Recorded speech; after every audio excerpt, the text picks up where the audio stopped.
Ladies and gentlemen, welcome to EGW officially now that I have done my spiel. I didn't get through the entire spiel, so it's all good. It's okay. Right now, Kyle, it's not here yet. He went to the wrong beach. Kyle is at the wrong beach. I told him that we are going to be at the beach with no name, but he went to the nameless beach. Honest mistake on his part. I'm not upset with him. I have heard highway reports that there is a crazed man in a Honda Civic driving extremely quickly in and out of all the traffic. So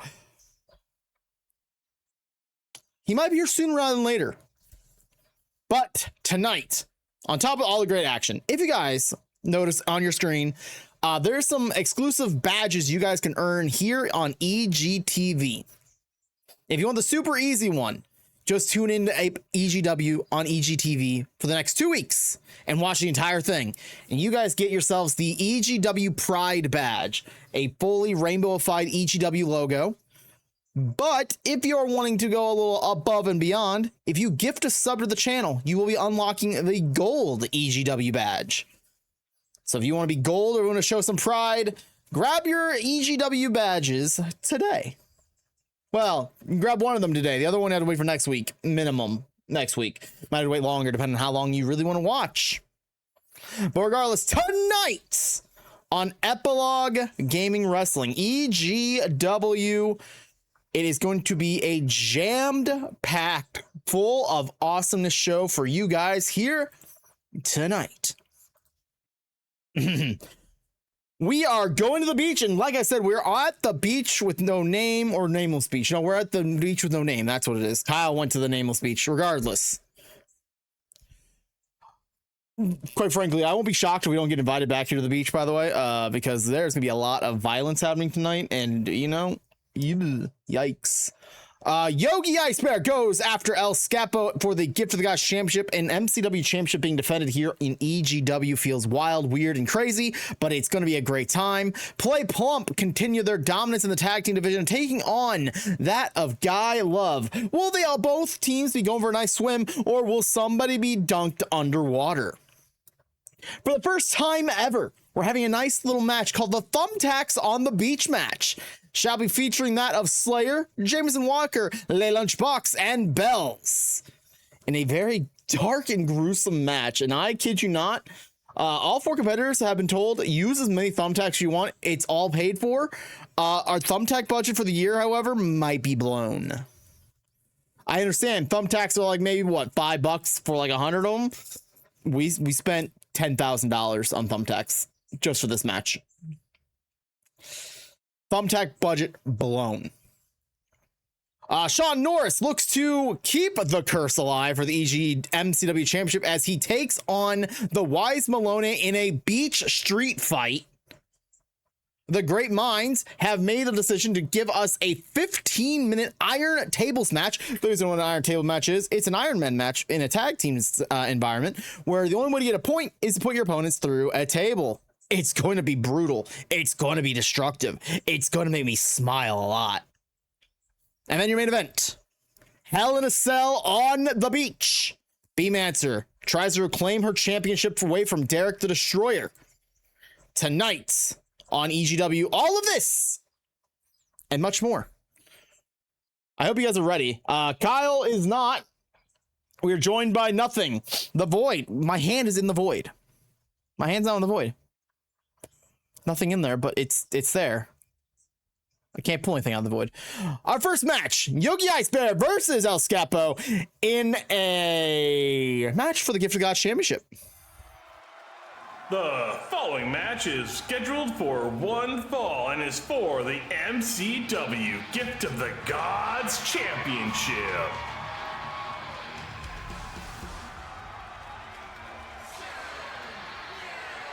Introducing first, the challenger. He is Yogi Ice Bar. To fully understand the gravity of what this match really entails, first and foremost, look at Yogi sporting that new summer gear. Nice white shorts, a beautiful baby blue pullover. This man is ready for the beach, minus his clearly winter cap. You gotta understand, the man loves his polar bears and he's gonna keep the ice bear alive. Yogi has recently pinned that of Skappo. You understand, Skappo being the tag team where El Skappo and the Peepus work together as a tag team. Yogi pinned Peepus to earn this opportunity to face off against Skap for his Gift of the Gods Championship. Yogi is more determined than ever. He's had a long-standing rivalry with El Skappo, and it is going to be one of those moments where this could be the make it or break it moment for Yogi Ice Bear. But the real question comes down to the real point.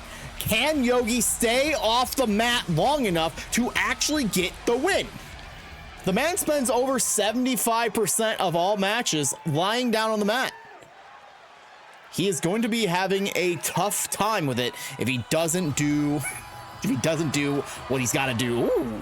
And his opponent, he is your MCW Gift of the Gods Champion. He is El Skappo. El Skappo coming to the ring with a much more bright and vibrant look than his dark and gloomy gray and not gray, black and green. El Skappo, Gift of Gods Champion, won that title from your very distant cousin. That's right, your very distant cousin had a championship before you did. How does that make you feel? It shouldn't make you feel too bad. He's a pretty impressive wrestler. But El Skappo, ready to prove that luchadores and luchadoras have what it takes to be the top of the mountain. El Skappo holding on that championship with pride, honor, and respect, ready to respectfully punch Yogi in the face.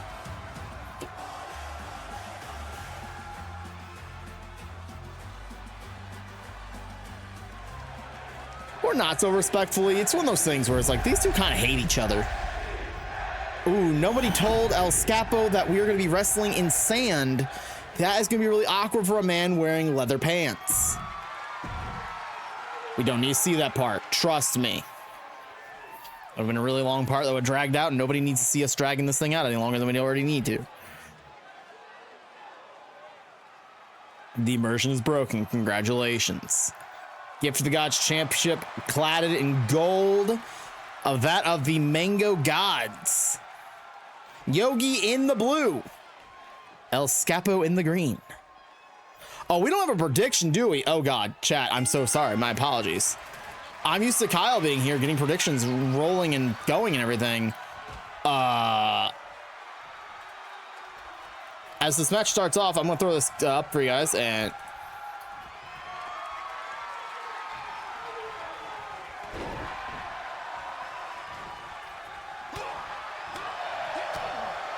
you guys have 2 minutes. Gamba. Oh, wait. Is he going? Yeah, there he goes. Gamba, your points away. El Skappo versus Yogi.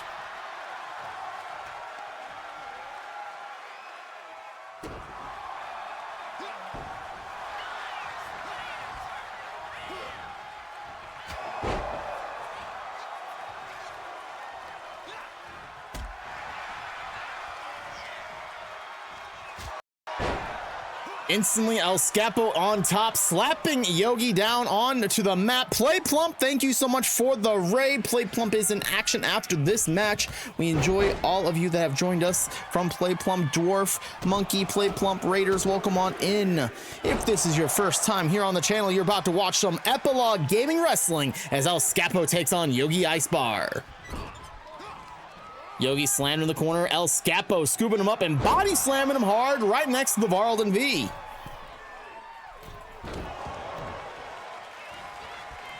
Going in for the pin is El Skappo, center of the ring.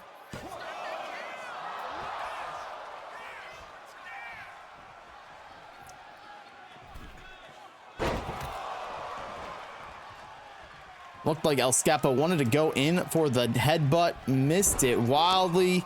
Dropped himself hard on the head. Yongle is getting stomped in, and he's getting air raid crashed right now into the mat hard. We are already roughly about 4 minutes into the match, and Yogi's been on the mat for about 3 minutes of it. Oh, but that stop motion super kick planting down hard on El Skappo.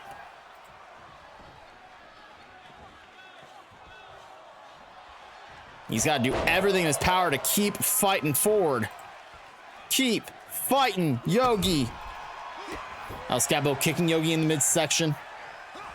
running in. Hurricane Rana gripping the neck with the ankles, throwing him across the ring. Now going up top rope. El Skappo wants to fly. Sorry, something loud in my earphones went off. I don't know if it hit you guys too, but holy moly, was it loud in mine.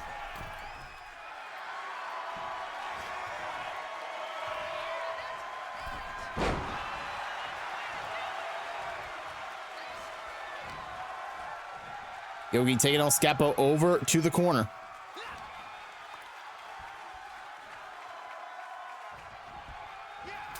Oh my God, that slap from Yogi right on El Skappo's chest. You guys could hear that reverberate throughout the entire beach. The entire beach could hear Yogi slap the crap out of Skap.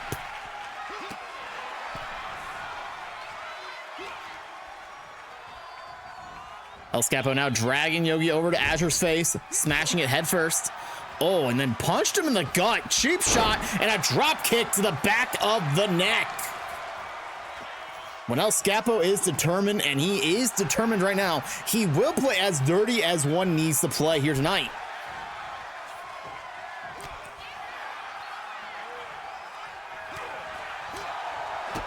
El Skappo taking every liberty. Oh, and slapping Yogi down onto the mat. And by mat, I mean sand. And oh my God. Side headlock with a headstand, doing everything in El Skappo's ability to keep Yogi on the back heel. Back foot, back up to the top rope. Elbow drop right into the center of the chest. El Skappo going in for the pin. Only a 2 count though. Yogi not one to allow anyone to get the best of him, especially early on in a match like this. Up and over, blockbuster, breaking the neck of Yogi, put him down on the mat.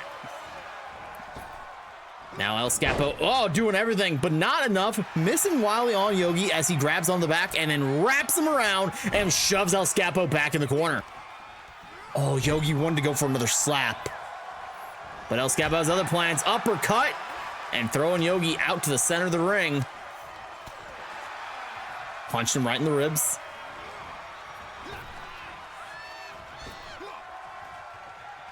These two have a hated rivalry with one another.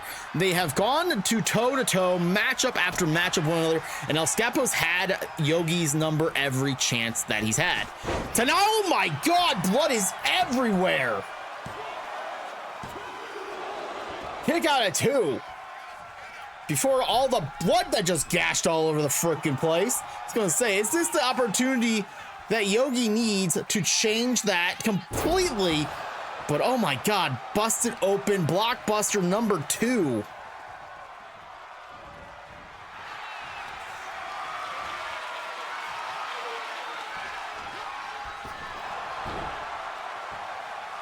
Yogi is on the mat, but this time with actual real good reasoning too. Being busted open like that from El Skappo is a great reason, but he's starting to fight back. Big, Insaguri driving his knee right into the face of El Skappo, dragging him over to the corner. Not corner, that's center of the ring. I know my shapes.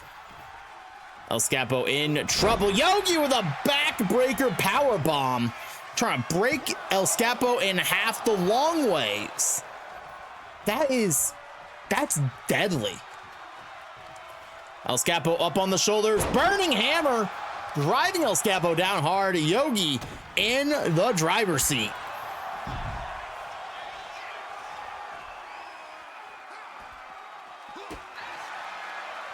Yogi now taking the fight out to the beach side. Sling blade driving El Skappo down hard.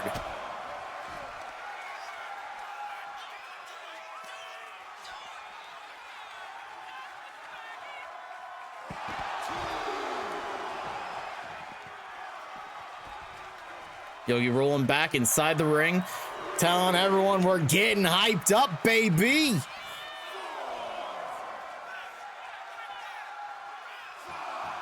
El Skappo slinking on the outside, knows that he can lose this match and still be champion. but he knows better than to allow that to even remotely be something that allows Yogi to have. Oh, Yogi, step up, kick to the face, and there is the headstand into the drop kick right into the center of El Skappo's chest.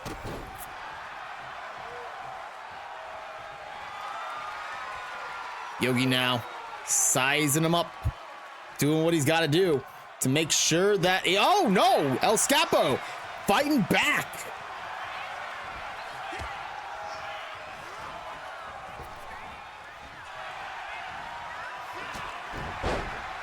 Enziguri, down goes El Skappo. Sorry, Enziguri, down goes Yogi. I just completely flubbed that one.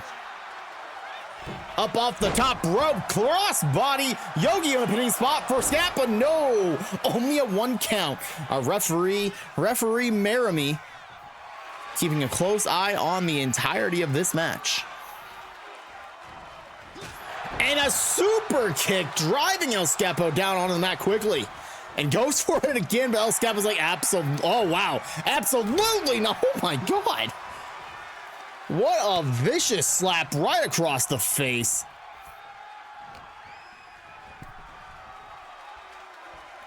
Yogi now placed on the ropes. El Skappo getting launched out of the ring down to the sand side area.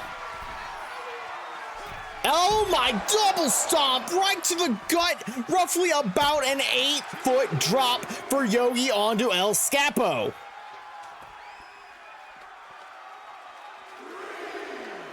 Count of 3 from Maramy. Told him to be fair and honest down the line. Refereeing here tonight. No need for some sort of shenanigans, controversial endings, or anything in between. But we also understand if we have to have some controversy in the matches tonight. Our entire referee team has been given the same statements. And if they would like to keep their jobs, they will make sure to call these matches down the line, fair and square, straight up, straight down. Here we go. As Kyle would say, we're going to find out tonight if some people are going to be spending the night inside of catering for the next couple weeks, or will they have the true advantage of me continuing to schedule them for matches?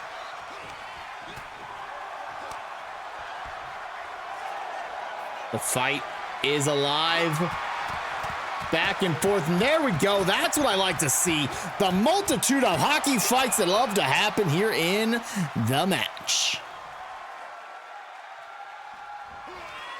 Yogi with the ice driver, driving the head of El Skappo down hard onto the mat. Kick out again for El Skappo.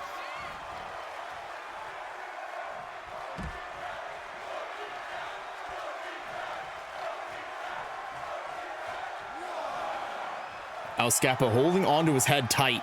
He might have got a little banged and bops. And oh, El Skappo, ooh, got an awkward kick from Yogi, and now gonna be paying the price of whatever the hell he was doing. As Yogi looks to drive him into a powerbomb onto the ring apron and slamming him shoulder first into the hardest part of that entire ring. Corners are dangerous. Error, burning hammer. I guess technically it should be an ice hammer since it's Yogi Ice Bar. Not really a burning hammer as much as an ice hammer.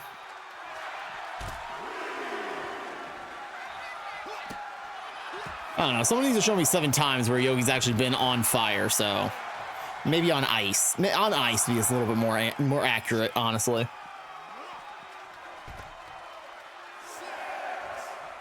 Count of 6 from Maramy.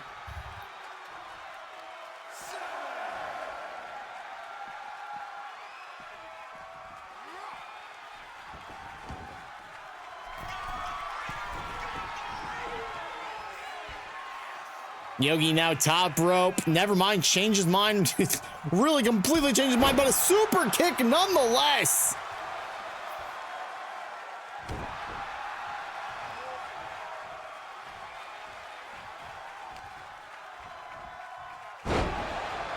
My God, another sling blade driving El Skappo down hard onto the mat.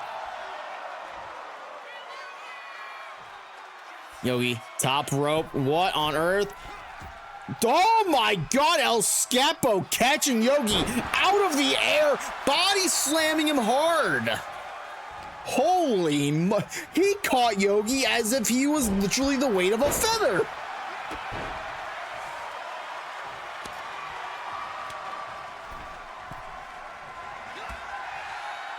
El Skappo on the ropes, Yogi. Oh, so spicy, that slap.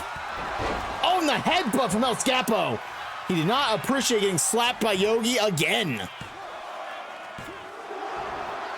El Skappo with the hardest head of all EGW wrestlers, just slamming it hard into Yogi's head himself.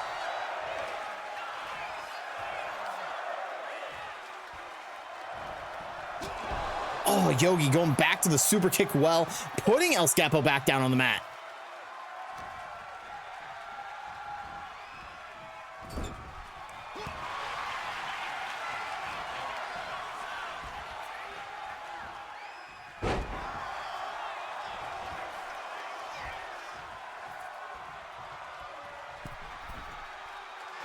Yogi now middle rope, sizing up El Skappo.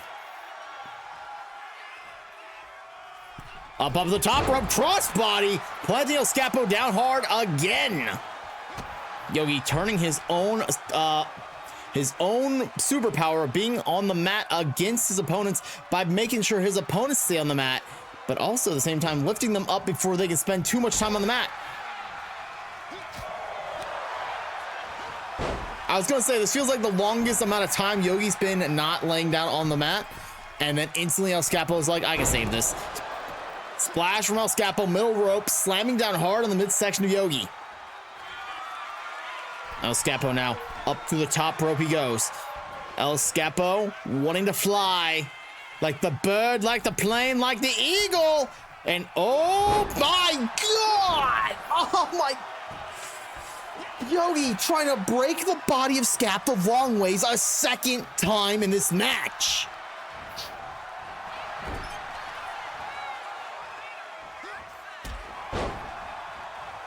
Ooh, what a nice kick from El Skappo right to the chest and midsection. Yogi disorienting him so he gets set up and whoa. El Skappo not able to connect with Salida del Sol. Instead, gets slammed down hard by Yogi, who is now going to make him pay with Ice Driller. Ice Driller! The Ice Driller, so dangerous.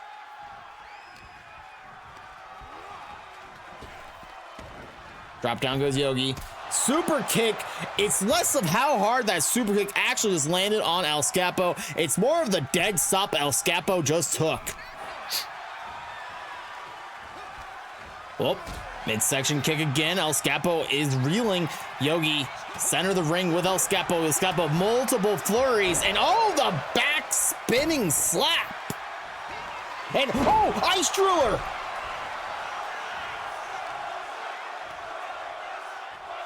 From out of nowhere, an ice driver planting Skappo down hard. Oh my God.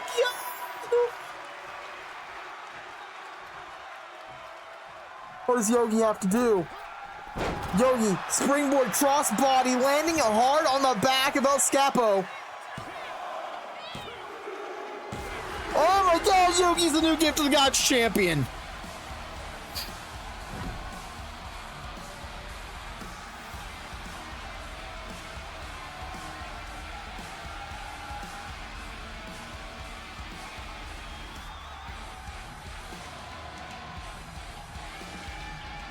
Oh my God. We saw that. If we can see that cross body again, I would love to see it because that looked, he landed on El Skappo awkwardly. We won't be able to see. It looks like there's the final pin right there. Here is your winner and new MCW Gift of the Gods champion. He is Yogi Icebar. Yogi with a hellacious victory here tonight. Chat, I have a bad feeling. I didn't press the button yet because I think we're about to go in. Well, that's not Kyle. That's me times like a lot. Like, what on earth is happening already? Like, I am impressed and everything across the board here. And it's impressive how much it just like riplified, and it's just crazy. Oh, guys, he's here. What the? I got the wrong invite, I think. Yeah, but no, I'm here. I sent you to the beach. I sent you. We're here at the beach, the nameless beach. You went to the beach with no name. Oh, you know what the problem was? My checking was in my savings, and my savings is also under the name Finja, so I probably lost track of it. Yep, you lost complete another track of it, but it's okay. Kyle's here, everybody. Thank you for joining us, Kyle. Being here without me for now, but for now. I mean, well, for listen, if anybody's gonna be able to hold it down, it's got to be you. It's got to be Ginger. He's the man with the plan. He's always there. Oh, hello. We are ready to go. Kyle, you missed a hellacious match number 1. Yogi is a new Gift of the Gods champion. Any thoughts on that one? Well, Yogi is the gift of the gods to all of us around here, whether he's sleeping on the floor, taking a nap, or sleeping on the floor after being hit. Yogi, always available. I mean, you know, it kind of is pretty appropriate that if you're ever going to be gifted to somebody else, it's probably in a laying motion, being handed out, 2 hands, baby style, caressing to someone else. So, gift of the gods, that is Yogi, in a nutshell, or in a wrapper. Nutshells are, well, it depends what kind of nuts you get. They could be multitude of wrappers that could be allowed to have and everything. Pistachio. So those do come in wrappers, actually. Oh my god. Perfect. Good guess. It's a great guess. But Kyle, our next match, it's PlayPlump versus Guy Love. We all know, we all love both teams so very much, but it will not be an easy swimming time for either team, I feel. Probably because I've never seen either of these 2 teams swim. But I will tell you this. PlayPlump and Guy Love, we are mashing together probably the 4 most romantic people in all of EGW and MCW. And you know what? Come to think of it, it kind of like is the Uno reverse no you for Finja, because Finja just loves from afar. These teams love from really, really, really up close. Really up close. Like, holy moly. If they are not in love, you don't know what it is. But again, we point out that it's like, you know, Guy Love, they just love women mostly, and it's just how it has to be. And then, you know, PlayPlump, they're in love with each other. Yeah, that's true too. And you know what?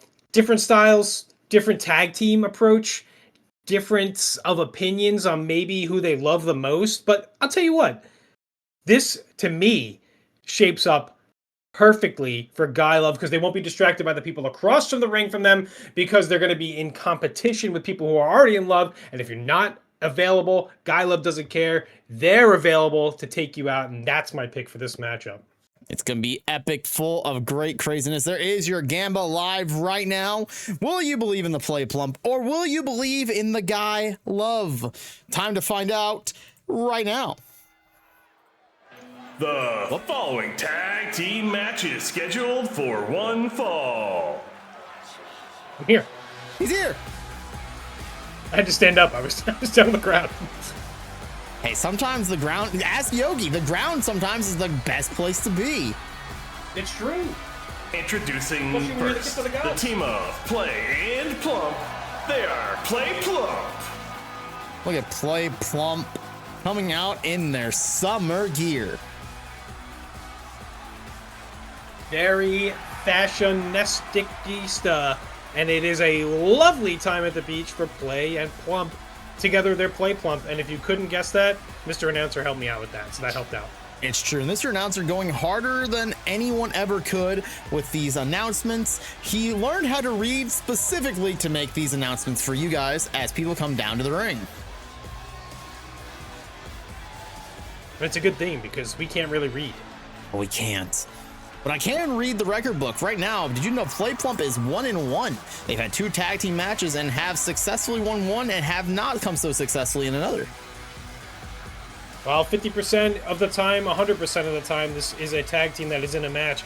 But will they be able to capitalize on Guy Love today? Will they be able to put away their constant attention for each other and need and desire for smoochy faces to be able to take the dub tonight. It's hard to say because PlayPlump, they truly love each other a lot, but we also know they love to win. I like to win too. Oh yeah, winning is I get to great. scratch off. Oh yeah, scratch off. Let's go.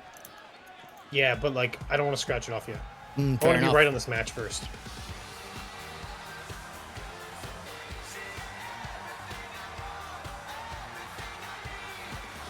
And their opponents, the team of Shady Nasty and Straight Silver, they are Oh my gosh! Listen, I I love coming to the beach in style. told all the wrestlers, wear your best summer gear, and I kid you not, Guy Love, they delivered. Oh my goodness! That's my floaty! That's where it's been? Oh my god. My duck! Straight Silver stole your ducky. Unbelievable. Quackers, if you ask me. Quackers. I love making their way down to the ring in their flippy floppies and their tight shorts. Wow. They are wearing the incredibly tight shorts, but you better believe that if anybody starts drowning here tonight, Guy Love will be apparently the first ones to save you because they're lifeguards apparently tonight. There was this one time when I dressed up for Halloween as a police officer and somebody called for help. I just left it. Sometimes, you're just pretending to be. I mean, obviously, what is happening to Quackers? Quackers is flattening because it's a little depresso that he's not around my waist. This is some BS. After this match is over, I expect full compensation for Quackers the Duck and on Sin's credit card. Full refund of the money, and oh my god, it's just kind of there, isn't it? I mean, this is their style, okay? Like, if I had to say one for sure thing about Guy Love, it's that when they're around each other, their clothes are usually pretty seldom. It's true, it's very seldom, and you know, normally we see Shady Nasty with at least one pant leg. I guess summer gear means double butt cheeks out, baby. Cheeked up on a Wednesday, some days, well, every day that ends in Y, kinda. Pretty much, yeah. They're wrestling with visors on. Like, how is that going to be detrimental for them in the long run of this match? I mean, the sun's going down already. You know what I really like is the atmosphere of the ring really settles in on me. It's kind of like the layer on a shuffleboard course, and kind of just like if you throw your opponent, they might just slide right off. It might slide right off, but we make sure that that sand is tightly compacted and watered down. So that way, that way not even the logos get scraped away. Even with the ass of play. One of the hardest surfaces in all of the EGW arena, the ring. Yeah, the ring itself, the hardest thing out there tonight. Sand everywhere, but when you're wearing little amounts of clothes, it's a lot easier to clean off. As we see trash can being entered into the ring. Oh, it's time for weapons. It's time for probably more trash. A lot more trash. A huge clothesline knocking down Shady Nasty, and Plump is just driving fist after fist into Nasty's face. Yeah, but Straight Silver going after play on the outside. I don't know what happened because this running power slam on Shady Nasty as he rolls out of the ring to try to catch his breath while play takes it to Straight Silver, and Guy Love not loving that love on that guy. Reverses the fortune and a neck breaker on the outside sand. One of the hardest parts of the ring, probably in the top 10. Easily top 10, if not top 5. What is happening? Oh my god. This is insane. This is sea algae. Look at that green coming off of him. You know, I wasn't gonna say anything, but Dinah did hand me a paper that said we need to ban play from using magic. There's like, he's trying to get a petition. Oh my god! Goof. I think that was gas. Not entirely sure what that goop was right there. Dinah really wants play to stop using magic in matches, and he handed me a paper that had 5 signatures on it, all of which were variations of Dinah, Dynamungo, Mr. Mungo, Dino Munga, which was a really strange one, and then Kyle. And it's like, wait, Kyle, you signed that? Oh, he told me, he folded up this piece of paper earlier, and he was like, I want to show you a magic trick. And when it unfolds, it'll say your name still. And I was like, that's really interesting. So I wrote my name on it, and he walked away. So he's up to 5. I don't know how many signatures he needs to take Play's ability to sucketh the life out of her opponents. I don't know. Gonna go for the pin here on Play. 2 count as Plump comes in to break up the pin, but a little too late. But a kick out of 2. Straight Silver takes down Plump, rolls out of the ring to catch breath as Shady Nasty goes back to work on Play. Looking for some hardware is Straight Silver and grabbing a chair. Hey, pull up on the beach. You're dressed for it. Never mind. Across the chest goes Straight Silver.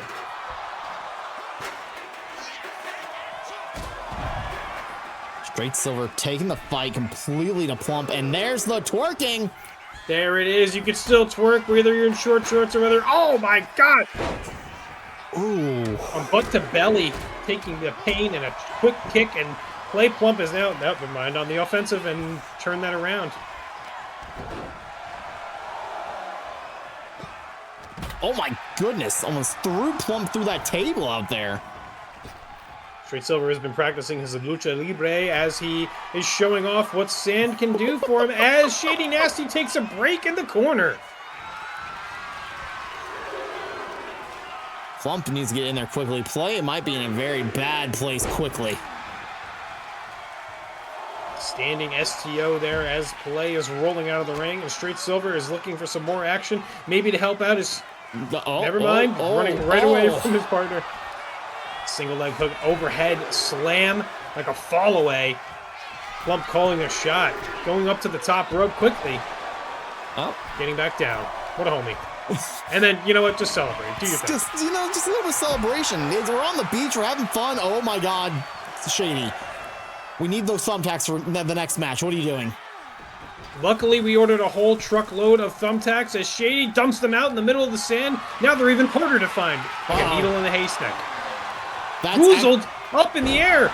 Exclamation train. Exclamation train strength, slamming him hard into the thumbtacks. Shady Nasty being caught going for the super kick. DDT directly onto the hard compacted sand of the ring. One of the hardest parts of all the ring.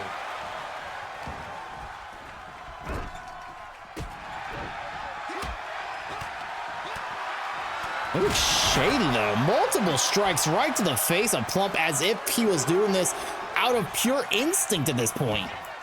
An attempt on Straight Silver, but the referee is distracted as he took a rod to the head, but can kick out of that.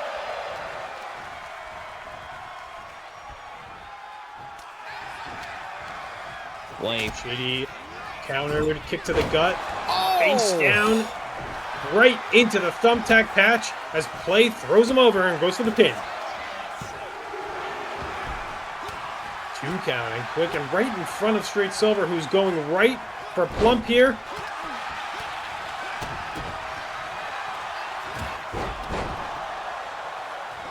It is brutality after brutality in this match.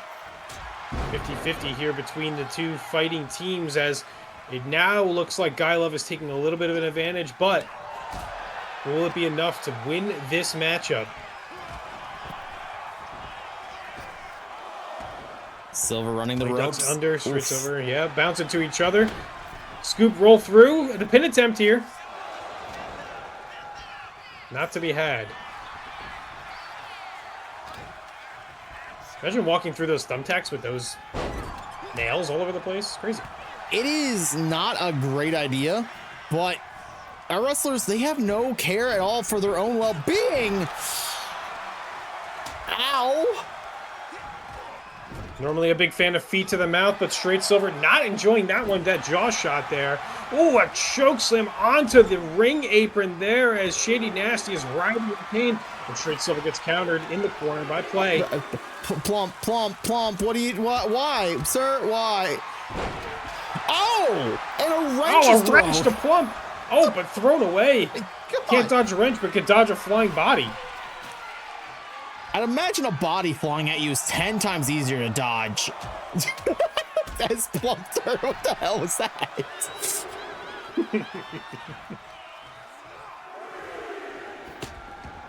Plump finding any excuse to dance around with Shady Nasty. Maybe another little bit of Guy Love going on the outside as we look back at Play and Straight Silver taking it to each other. Lady McReferee is up to 3 count for the 2 on the outside. Meanwhile, Straight Silver taking it to play in the corner. Scoop slam down near those thumbtacks. Up to the top goes Straight Silver. I don't know if you saw when Shady Nasty slammed Plump into the ring apron. He kind of manipulated that arm a little bit to where it was completely like dislocated.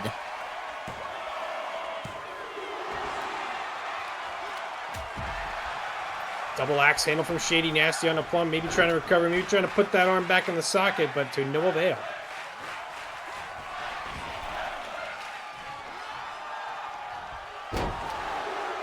Scoop slam in the thumbtacks goes play back first. Cross body from the springboard outside. As we go to find some more hardware. Straight Silver running over to play with that chair. No, I honestly think it's the midsection. I think it's okay to dump the thumbtacks on the ground right now. Next match is the thumbtacks on the beach match, so you know what? They're just prepping everything. I'm appreciative of this actually now. We need extra thumbtacks everywhere because it literally should just be a thumbtack 1 per square inch. I think with the $10,000 worth of thumbtacks we ordered, I think we can make that happen. Do we need to order more? I can order real quick. I don't know. With expedited Amazon shipping? Prime, yeah, expedited shipping. You know, speaking of Amazon, if you have an Amazon Prime account and you are hooked up to your Twitch.tv account, you can use your Amazon Prime to get a free sub once a month, and you can use that here if you want to use for Epilogue Gaming TV, where you can catch all your EGW wrestling and things like Epilogue Essentials and Epilogue Feud and other fun projects, all according and along with the events tab in the Epilogue Gaming Discord. As we go for a pin attempt here, I'm pretty sure Plump just hit play, but it didn't hurt. Holy crap! These two know how to play hard, and oh my god, here goes getting the exclamation train strength. Oh! Right onto the kendo stick as well. My god. PlayPlump have no chill when it comes to beating the crap out of Guy Love. No chill at all, and that's why they are wearing the gear that they are, because they're here to bake in the sun and be heat at all times. But Play bringing more thumbtacks into the ring and dumping them straight in the middle. Straight fist down into Plump on the outside. The Straight Silver running off the ropes again by himself. He just wants to run. Okay, sometimes you just gotta run. Shoulder buster into the thumbtacks goes Play, but Plump not feeling great about that. Olympic slam right on top of the kendo stick, picking Straight Silver back up.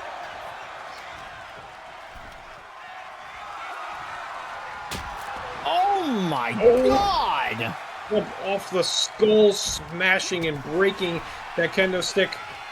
But little did he know, Shady Nasty loves Rod off the head, crossbody off the ropes.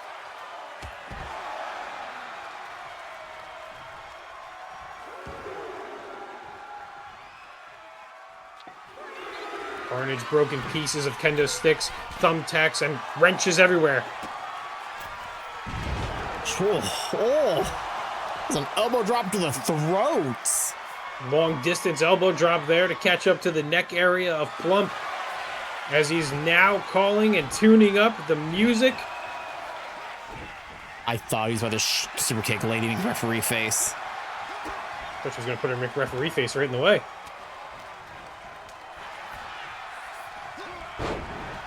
And Plump with the advantage right now. Oof. You'll kick to the face. Writhing in pain is Shady Nasty, who forgot to wear any clothes and it now has thumbtacks every single place in the body. Plump just dropping more thumbtacks on the outside. The straight neck breaker destroying the neck of Play. And Silver's running the ropes again.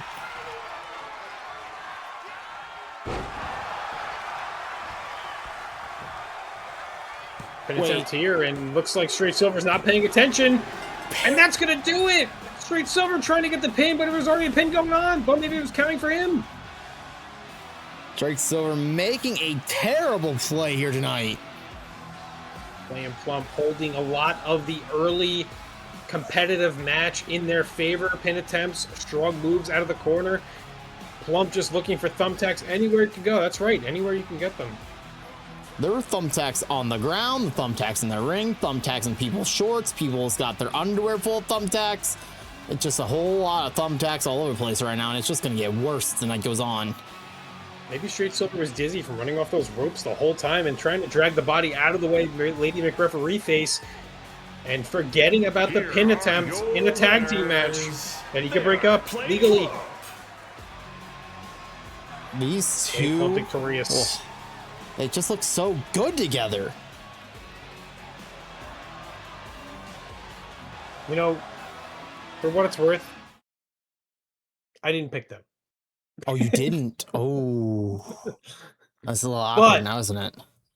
Maybe people should go against my predictions because I'm usually wrong. It's one of those things where you have to count your blessings before they hatch or something like that. But the next match, Kyle, I don't know how to tell you this. So this one's brutal, but we're gonna do an ad break before that. But let's preference this match first before we go to ads and everything, because we got ourselves a fatal 4-way match, and it is themed the Thumbtacks on the Beach match. You may see Steel Steps be using this match because that's the only other weapon outside of Thumbtacks that we allowed our wrestlers to have in this match. Right now, as we get our ad break rolling, we have Lady McReferee face, Professor Pep, Jeremy, Laramie, Maramy, and Carl. All the referees are down there removing everything that's not a sack of Thumbtacks. I would provide you an image of what underneath the ring looks like, but I did not plan to lift the ring up to take a photo of the piles of bags. Well, if you had taken a picture of the piles of bags about 20 minutes ago, you would have noticed that there's actually more bags as well now, because we just went and triple down. Oh, God.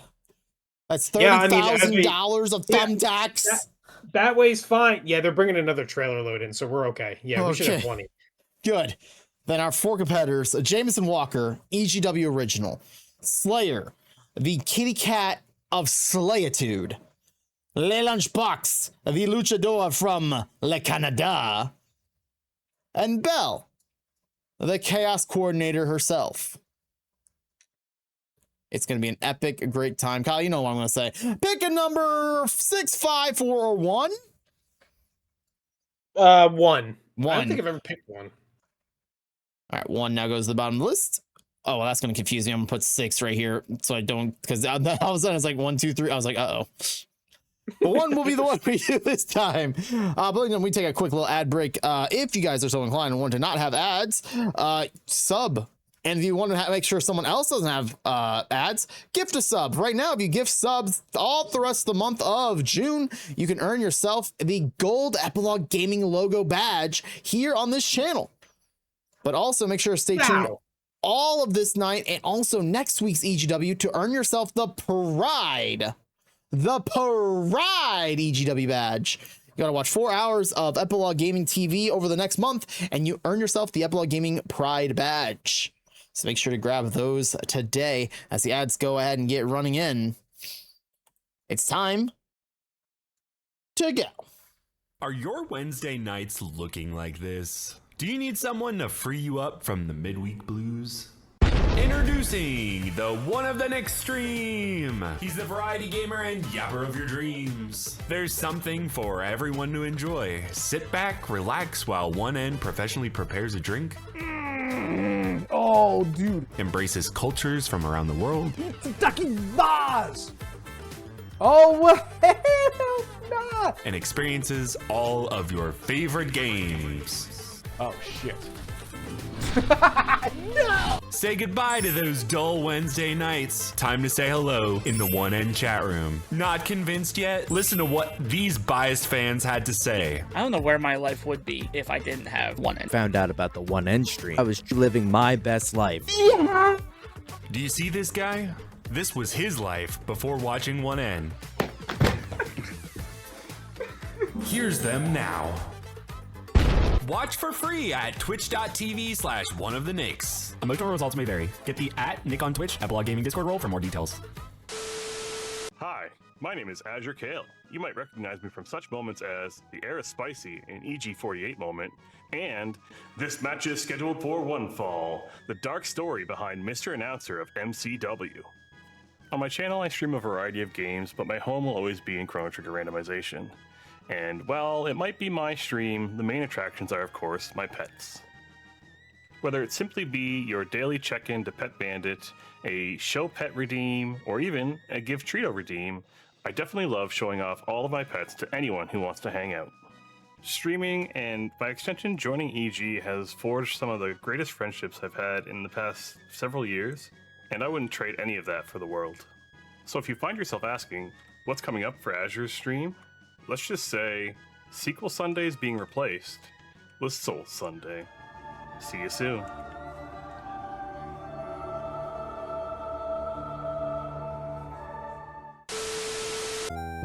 Hi guys, just call me Crow. People usually just call me Crow. I'm one of the newer members of EG, and I've been streaming for 2.5 years, mostly Kaizo Ironmon, Hard Gold Soul Silver, where I've been stuck for the better part of my streaming time. I also do Murder Mondays, where you, or my community, which we call the Murder, gets to choose what we play on those days. A lot of variety, a lot of chaos, lots of first playthroughs. And I do love music. There are song redeems on stream. I'm also a big Dungeons & Dragons enjoyer, as can be seen in the back there. So I'm yapping a lot about music, Dungeons & Dragons, all kinds of stuff. Very inclusive, everyone's welcome. So drop by if you want. Love to see you. Have a good time. Welcome back from the ads. Kyle? The Gamba's going. It's only got like another couple seconds left. People, if you guys want to gamble, then now is the time. Thumbtacks on the beach. Pick your winner, pick your loser. As you said before the break started, great competition. Slayyyr, one of the top performing superstars that we had in EGW, really making a name for herself outside of tag team competition. Jameson Walker, EGW original, leader of the locker room, just an overall swell kind of dude. Probably love him. Whether you love him or you hate him, always has an opportunity and always has a shot at winning the match. The Lunchbox from the Gulf de Canada. Not necessarily someone we'd ever seen before with any kind of moveset we've ever seen before, because he sees such a new person in both of EGW and MCW. You never know what you're going to get out of him. You never know what move's going to come out of his moveset. And Belz, there for the ride, maybe there for the joyride, because if Belz wins this and takes down any one of these three competitors against her, it really will propel her into a spot where the spotlight will be on from this point going forward. It's going to be one of those moments. This is the make it or break it moment of most of these people's careers. And if they understand now that they have nothing to lose, well, the thing is they have everything to lose. This match could either propel them to the #1 spot in EGW locker room, or this could easily put them in the back in catering, removing Thumbtacks for the next several weeks. It's do or die. We don't get any more Thumbtacks. Oh, removing from their body. Their own. Because they'll have them in their body. I get it now. $30,000 worth of Thumbtacks. They gotta understand. Crazy. They can't throw those away. Those are EGW branded Thumbtacks now. Regardless, I can't believe each one of them has EGW etched on top of it. Sin spent a lot of time writing every single one of them, and I appreciate him so much for that. Boo! Boo, Sin! Boo! I mean, what? Boo! The following Fatal 4-Way match is a Thumbtacks on the Beach match, and it is scheduled for one fall. Introducing first, he is Jameson Walker. Jameson coming down. Look at him. He's got a nice heavy jacket on, but you see he had shorts on. Hey, they gave every single person in the army one exact pair of shorts, and Jameson didn't forget about it. In fact, this is the size of shorts that he wore when he was 22 years old, back when he was piloting in the U.S. Air Force, and it shows. It shows, and he's ready to go. That mustache looks on point, by the way. Did he have it recently redone? All I know is he doesn't get rides anymore. Ah, damn. Pledge your allegiance to Chelsea Green. And his opponents. First, she is Slayyyr. Oh, I see Slayyyr is sporting a face mask right now. I think it's due to the fact that she got her face actually ripped up by Beemancer just 2 weeks ago. I thought she was just dressing as Catwoman.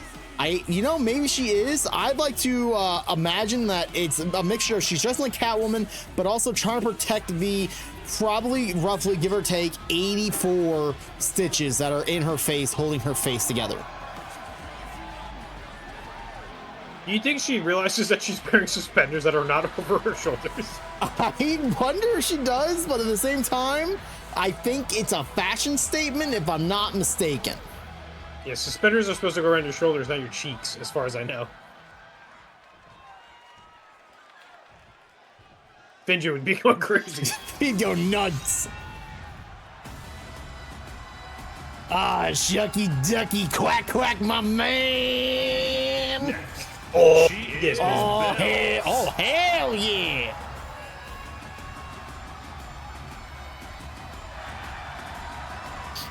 I think Mr. Announcer Guy just had a stroke. Goodbye, Mr. Announcer Guy. He's like, interesting next advocate.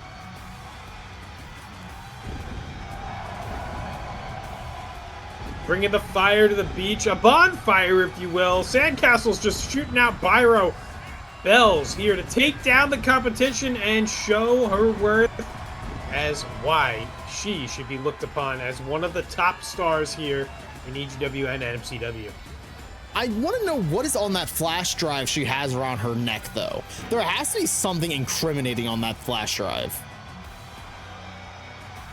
I'm trying to read it from here and I can't see. Just too far away with the camera.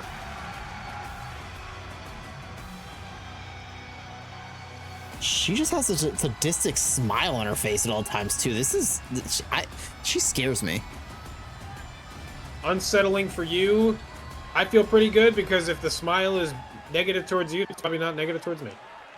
Yeah, but do those count as suspenders? They're like little chains on the sides. Does that count as suspenders? At least it's closer to where they're supposed to be worn. I guess you're right about that one. And finally, from Lagos to Canada, Lunchbox.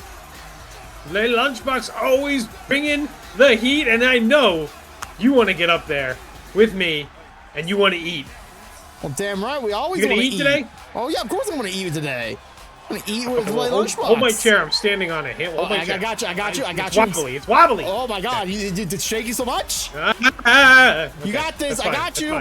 Okay, let it go. I can do it myself. Okay. Wait, don't let it go, don't let it go. Okay. Okay, all right. Okay, here we go. I got it. Okay, yeah, all right. I'm gonna eat. Get to eating. I'm eating.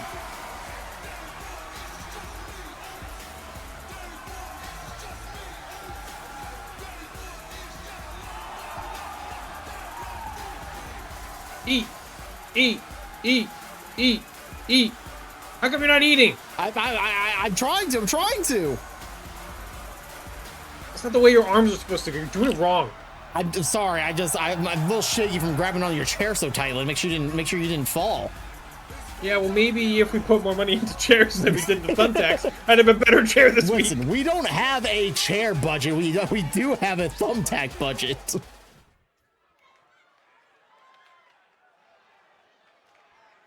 And the 6 people in the crowd are really excited for this matchup. What the hell is that about, man? I don't know. Some people are super excited. Other people are just like... right behind us. What the hell? Now their crowd's picking up. There we go. Thumbtacks on a beach match underway as we see 4 of the brightest superstars competing here for their chance to make a statement here in EGW.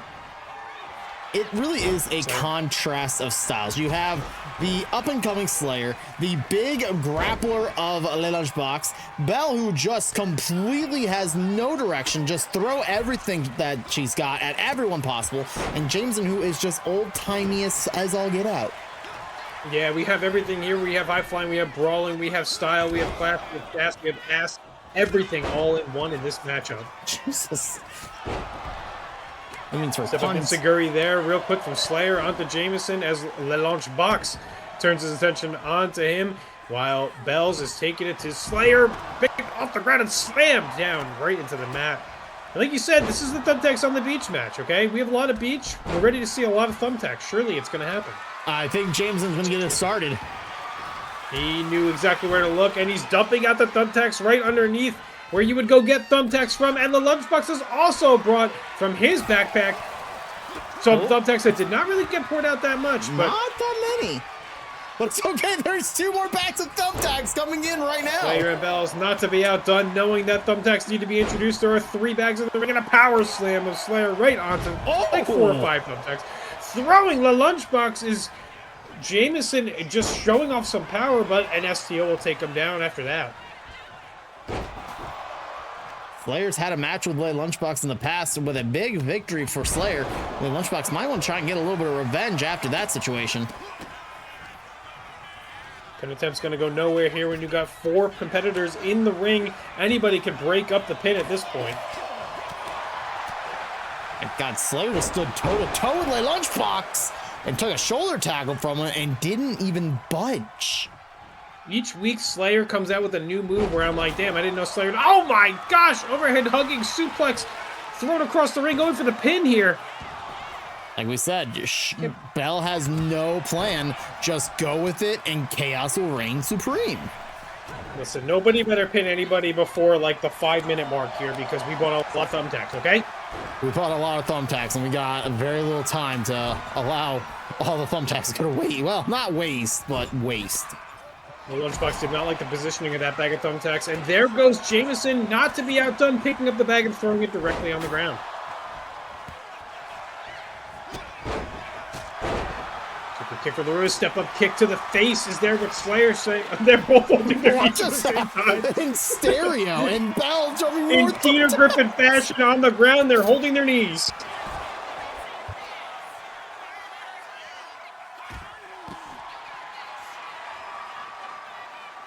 Competition is now spilled to the outside as the Lunchbox is a #1 fan for himself. Hey, I'm eating. Yeah, let's go eat. Eat, yeah, baby. Eat. See the crowd? They were going crazy when he started doing that mid-match. Thought he was going to run it back for a minute there. Both ladies strewn out across the sand on the outside, right in front of the German and Spanish announce tables here.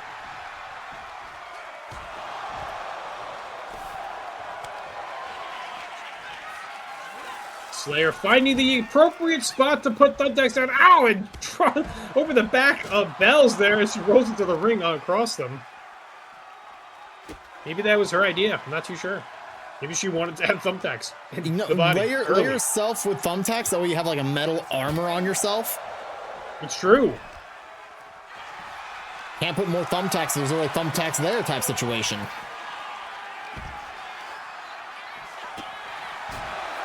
Oh my God. Thank God she's got that face mask, or that might have really hurt. I'll tell you what here. This is probably the only match I've ever seen where people who are not involved in a one-on-one attack are waiting for their opponent to take out another opponent, then to take them out. It's like a chain event, finally. People are getting smarter out here.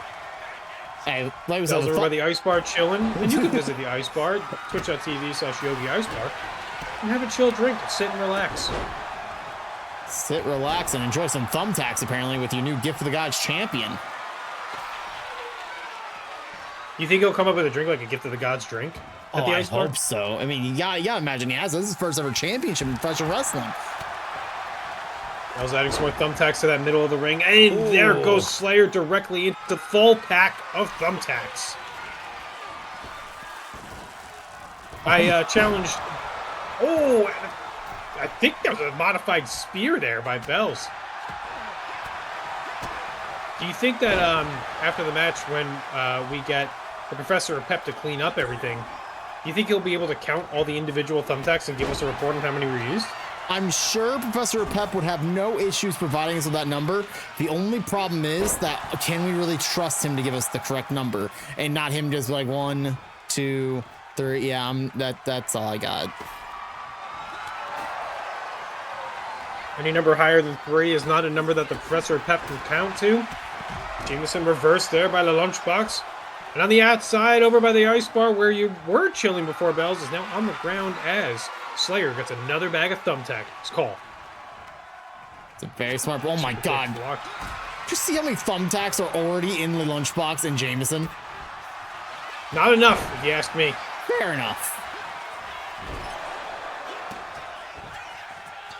Jameson with a little bit of a mean, ruthless streak here. Oh! Step up drop kick off the jaw and in the back goes those thumbtacks. The Belz are like, these are going in you next, buddy. Spinning combination, back fist there. Much to the back there from Slayyyr. Irish whip reversed into the corner. Goes Slayyyr. Oh, slammed Splash hard. in the corner.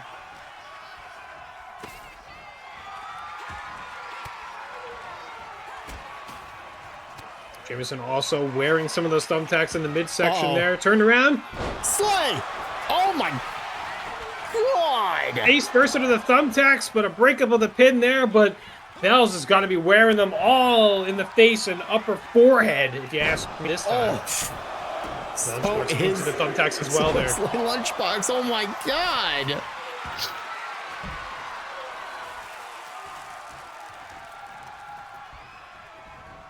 More thumbtacks, please. Oh my god.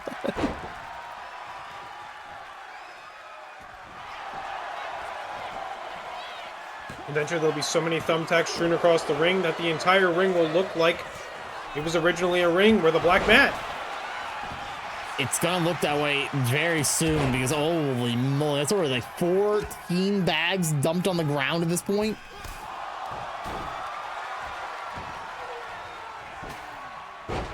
Oh, a neck breaker.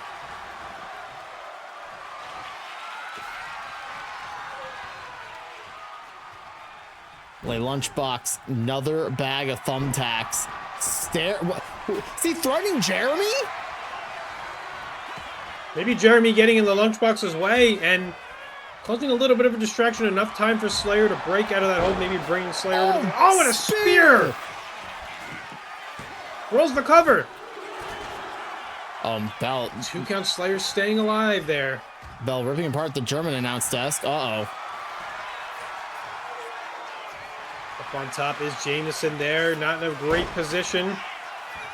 Sleeper hold applied in the ring. We have no idea what's going on that ring.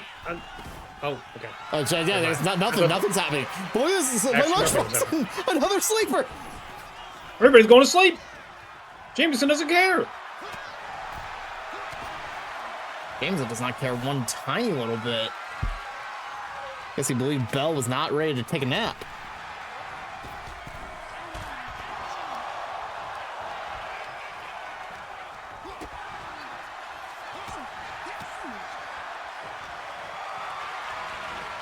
Jameson just throwing a bunch of haymakers. Anybody who gets hit with them gets hit with them. Over to the corner. Snake Eyes off the turnbuckle as Jameson and Lunchbox competing bags. Give me that bag. Oh, wow, what a combination there. DDT directly into the thumbtacks as he rolls out of the ring. But this time, side Russian leg sweep into the thumbtacks. Goes to the Lunchbox, shoots the leg for the cover. Woo, kick out. Lunchbox keeping himself alive in this matchup as Jameson was a little slow on the reaction to get back in there. Rolling out of the ring and onto some more thumbtack bags is the Lunchbox. There's really no safe spot here to kind of fall your body on, you know? No, not anymore. You're gonna land on thumbtacks no matter what you do. Even on the outside of the ring, the only safe place right now is the left ice bar Shorley side versus, you know, the arena right ice bar.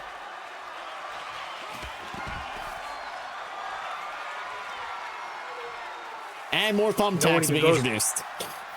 No one even goes over to that corner anyway, because that's the corner for losers. Yeah, we love the left corner. The cool corners over here. We can see everything from this corner. You sure can. And we can especially see every thumbtack about to dump out of that bag from Lay Lunchbox. Shoulder tackle down into those thumbtacks.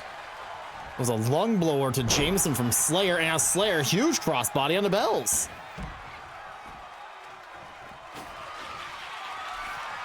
Slayyyr looking for another bag, even though there was one at her feet. Easily finds another one because that's all we have. Nothing but the fact that if this ring broke, if somebody fell through it, they'd fall into bags of thumbtacks. Oh god, that would be the most deadly fall. Thank God me and Derrick aren't fighting each other tonight. On the shoulders goes low Lunchbox and military press, but fights out of it. A Pretty sure. Yep, super kick to... Oh, an uppercut as well to Belz. Jameson trying to recover on the outside. Slayyyr not able to pick up the lunchbox. That lunchbox is packed.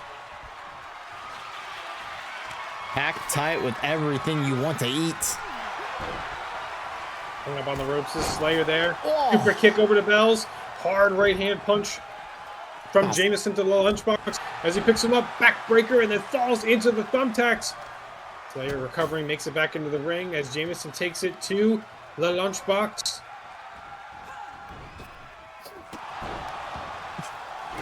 It's a disrespectful kick from Jameson to the lunchbox.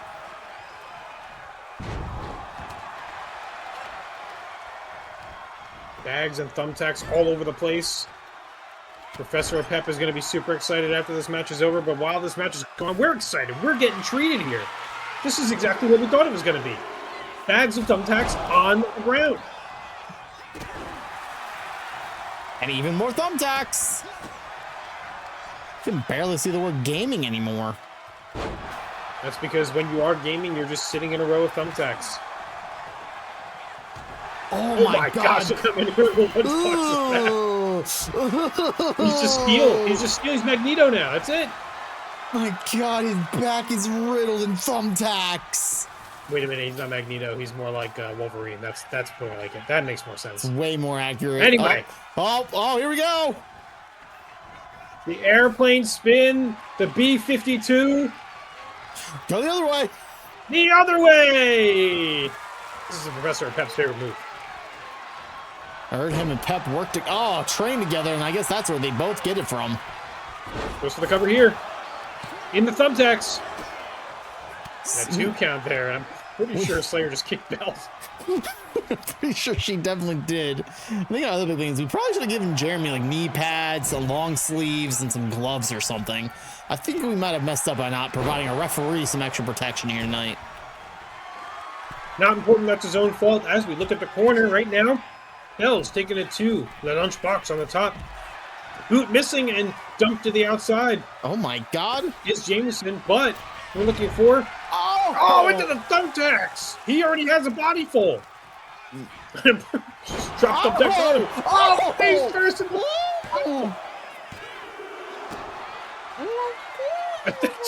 Did she kick that? Got kicked again. That's so unfortunate. It's the second time that Belz has kicked out of a pin and got punished for it. It's like next time, don't kick out.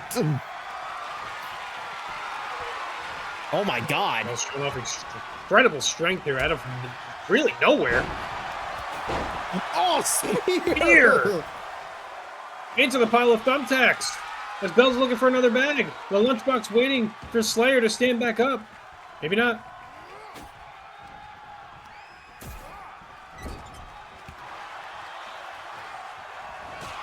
Oh!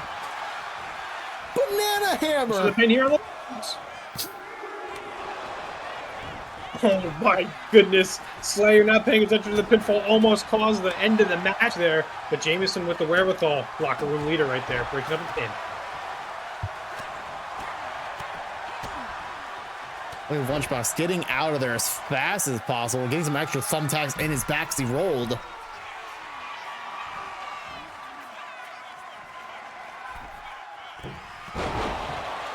Oh my God.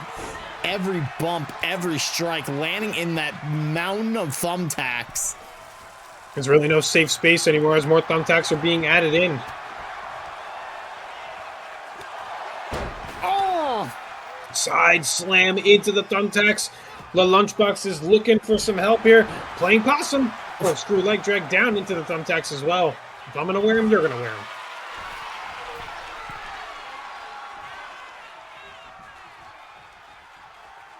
Belz enters the ring with more thumbtacks, but puts them down. Dumping some thumbtacks into the arm of Jameson.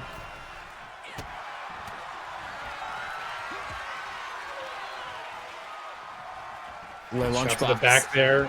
And if Slayyyr was wearing both of those straps in the right position, wouldn't have hurt. Would have been a cushion.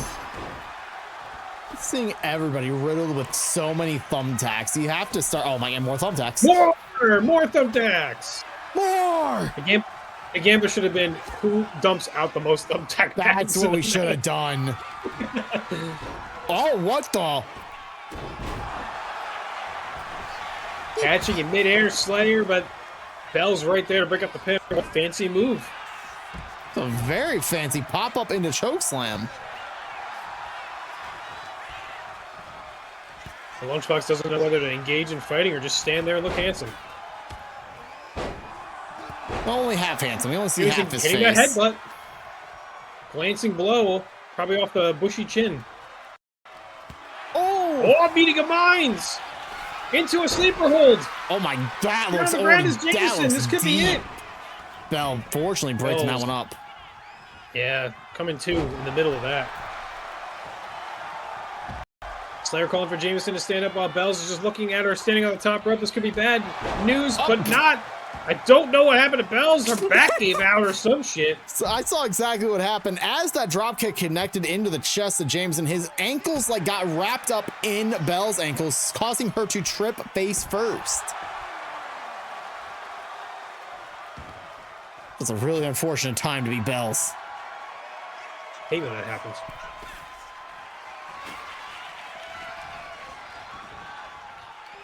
You ever get your ankles tied up in somebody else's ankles? It's a dangerous thing in most soccer matches. One time I was in a three-legged race. Oh, but I got disqualified because I only had 2 legs. Oh, they didn't count that other one? Another one. Nothing.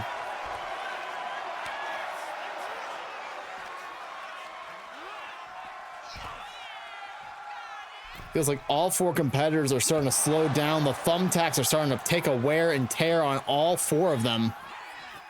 Oh, onto the ring. Oh my god! To rearrange her lower jaw.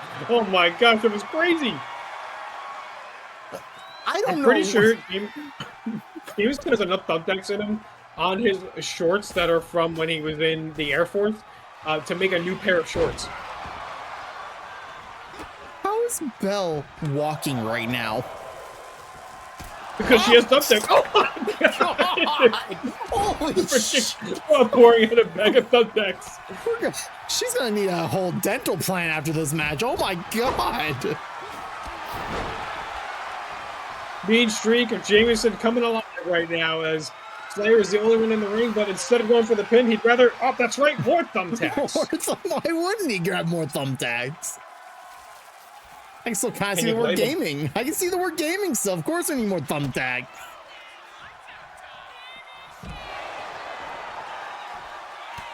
The Chaos DDT dropping Jameson. Slayyyr gonna slay.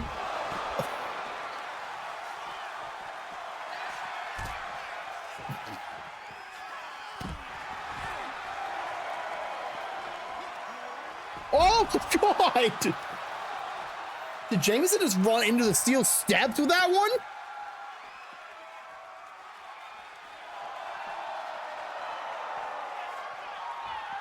Belz getting back inside the ring.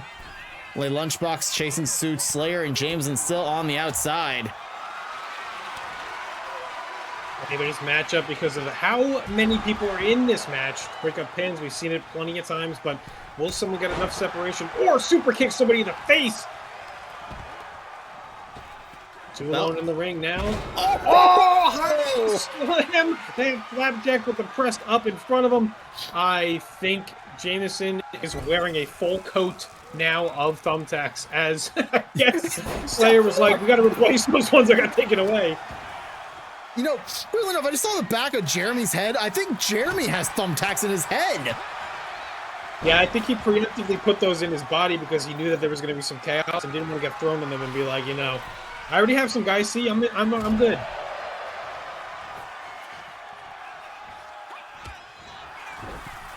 Thankfully, Belz is adding more as well to the middle of the ring. Oh, banana hammer. For the pin, but Slayyyr is there again to break up the pin. Luckily, a little bit more aerodynamic with those suspenders off the shoulders.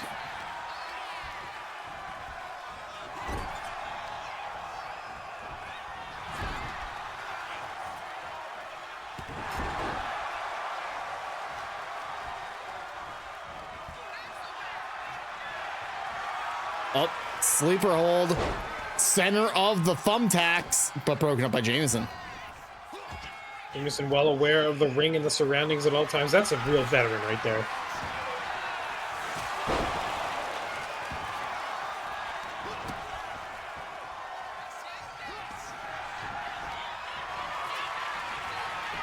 Belz looking to take control back in this matchup, but still being chopped down by Jameson, who has the wherewithal to counter and be able to be productive outside of those counters as well, as shown by that big boot and a big slap across the face and the Slayyyy. The Lunchbox ready to break up the pin, though. Good timing, good positioning there. Spear to Slayyyr. Belz is going to go up to the top rope here. This could be dangerous. The Lunchbox also going up to the top rope. This could be dangerous. Line, clothesline, turning attention over to the Lunchbox, but not good enough.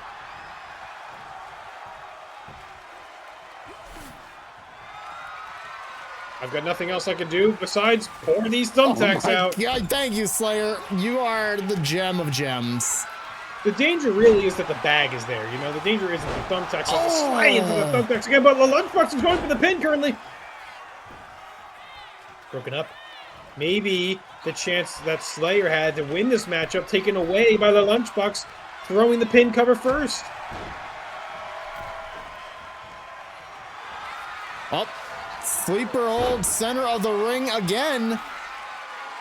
Anybody around to break this one up, or will this be it here? Oh, there it and is. That's it! Slayyyr tapping out. Belz not getting in the ring fast enough, and the Lunchbox is the winner. Here is your winner, Lunchbox. Oh. In the first ever Thumbtacks on a beach match, the Lunchbox comes out victorious, toting some of the damage, as you can see with those Thumbtacks sticking out. But we eat today. Oh, we eat, and the camera's cut off really quickly there. Oh my God. That's it, you eat once. That's all you get. Only one eats. Everybody gets one. The Lunchbox with a big dub. Huge win for him. Speaking of only getting one, our next match, EGMCW Championship online. I would say I wouldn't be shocked right now. If those of you who are going to gamble in this next match, I wouldn't blame you for betting on Sean Norris all in. The EGMCW Championship is the most cursed championship in all of EGW and MCW. But you are forgetting something very, very important. You always do this. I do. You always count out the Wise Melone. The Wise Melone putting himself in a position to be booked into a match somehow that he won, to go into another match that somehow he won, to still hold the title somehow after a certain amount of weeks, and is going into this in the perfect setting for him. He's a very beach-minded guy, and he's going to be taking care of Sean in this street fight. My money, for what it's worth, is on the Wise Melone. How could you ever count him out? He knows how to set up weapons, how to climb up ladders, and walk back down on them. He does. This is a beach street fight. I get it. It's essentially in his wheelhouse, but no one has successfully defended that EGMCW Championship. That's a period. Yeah, until today. When it's the first time that we get to see it. See it? See it happen. Oh, it's gotcha. Regardless, my point being, I saw it. That's two, by the way. I'm giving count. That's two. The point being, Derrick lost the title to LaRue. LaRue lost the title to Professor Pep. Professor Pep lost the title to Sean. Sean lost the title to the Wise Melone. It's only due time for Sean to take the title back. Or is it due time for someone, a competitor of such stature, nuance, flexibility, charisma, attitude, and all-purpose, all EGW, MCW combination of both stylistic performances to take down that terrible, no good, very bad juju of losing the title every time someone defends this? Is it time? Is it time? We're gonna find out right now. Sean Norris versus the Wise Melone. Live right for you guys. The match is scheduled for one fall and is for the EGMCW Championship. We gave Professor Pep enough time to clear all those thumbtacks out, thank God. Introducing first, They're gone already? Yeah. I think he just put sand back on top of where the thumbtacks were. Well, you know, the rest of the match is Oh tonight. my god! Hey, the man paid for the pyro already tonight, so. That's insane. Did you see that Sandcastle just shot out a crab with that? I caught it. Yo, that's Nancy. Hi, Nancy. Wow, Nancy just pinched my finger. Yeah, she's really good at that. Dude, wait, she just eat on you? No, I yeeted her. Oh, She's over there now. Oh. Sean Norris wearing his purple swim trunks here tonight for this match, ready for a beach full of fun. Sean, one of the most athletic and most anticipated potential champions here, could carry the belt to one of those, like we would say, eventual actual defense title matches. But you know what? I don't count the Wise Melone out. This is the American dream right here. Oh, everyone wants to look exactly like this. I believe it, honestly. And his opponent, he is your current EGMCW champion. He is the Wise Melone. Even the I expect announcer- nothing less from the stuff. Look at why does he look like this? I'm so excited for the Wise Melone. He is shirtless and ready to get a nighttime tan. He is ready for a fight tonight. Oh my god, he's focused. He's ready to go. He also seems to never have another jacket besides that one that he's wearing right now. But hey, when the jacket comes off, the jaws drop to the floor in shock. Shock, awe, and jaws. EGMCW Championship on the line. Never once defended up until this point. Will it be the Wise Melone holding on to the championship? Or will we crown a new champion in Sean Norris?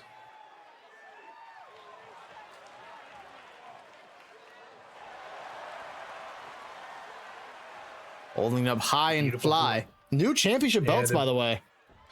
The beautiful blend of colors coming together really nicely. A+ work. Thank you, Sin's credit card. This credit card does some wild things.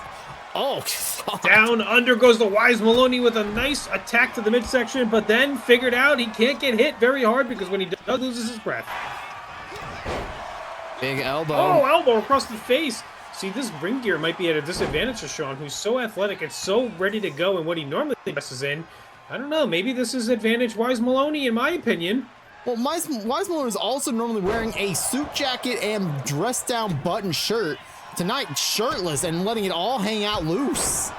Yeah, think about how much more athletic he's going to be. At least 1.3%. True. I ran the numbers.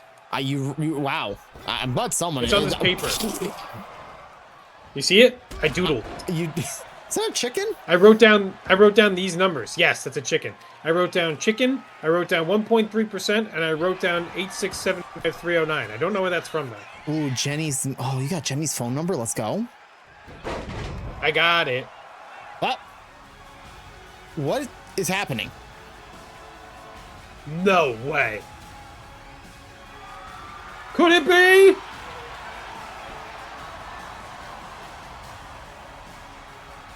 Oh my god! Sean is perplexed, and behind him is...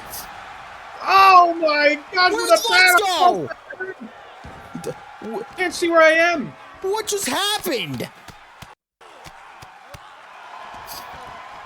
Unbelievable! Was that LaRue? LaRue taking a bat off the skull of Sean. I can't believe he just interfered in this matchup. Protecting the Wise Melone, somebody he abandoned so long ago to start his singles career path along the right way, but maybe... Oh my gosh. I don't know if he missed or if he hit on that one. You know, I think he got a little bit of it. He got a little bit of the headbutt, but it just like, man, I hit the ground harder than I hit him in the head. What the? I can't believe we saw LaRue come out here with a bat off of Sean's head. Oh, and the prosthetic off the head. We haven't seen the prosthetic arm in months.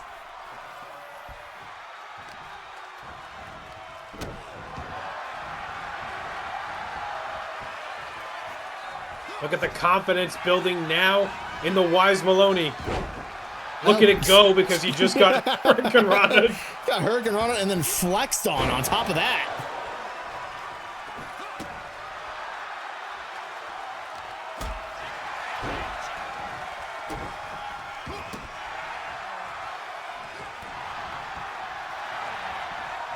Oh, forearm across the face, going in for the pin.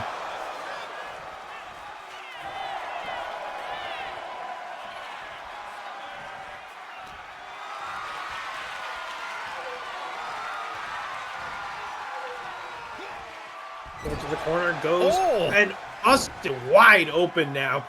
Is Sean, maybe, probably, more than likely, that bat off the dome helped get us there. Why the Wise Melone grab a basketball? Where do you get the? Why is there a basket? Thought we only had bags of thumbtacks on her at this point.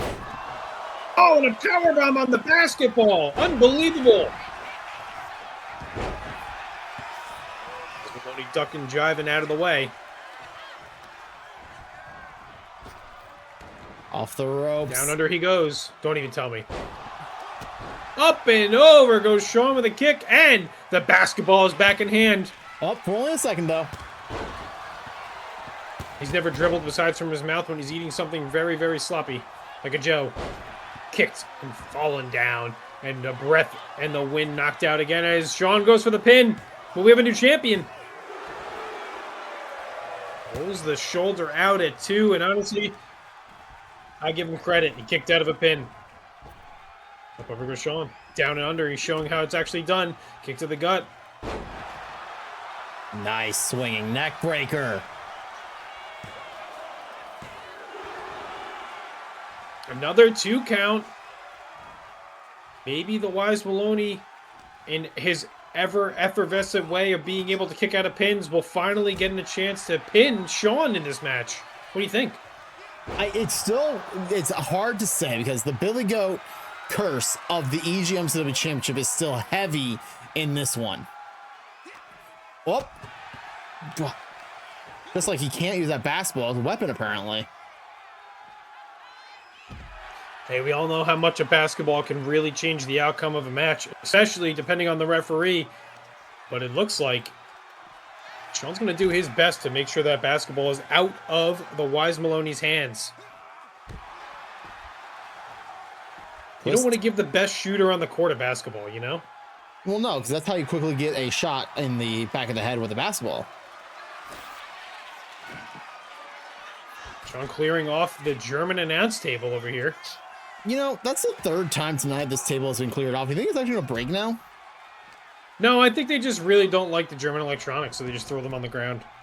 Completely understandable. I hear that it's inferior to that of the other electronics that we use here in the arena. Oh, the Spanish ones? The Spanish ones, yes. I was gonna say I don't remember whose electronics we have where anymore. All I know is that I got this one that just kind of looks like a stone and another stone. Well, this one, in order for me to open it up, I have to do my Duolingo. Look. Oh my. Hola, soy Kyle. Oh my god, it is. Oh my god. It's a 2-factor authentication, except anyone can say hola, soy Kyle, and then it'll open. I'm gonna get that changed immediately. I can't change my password now. Oh! Is that a light tube? Why is there a light tube here?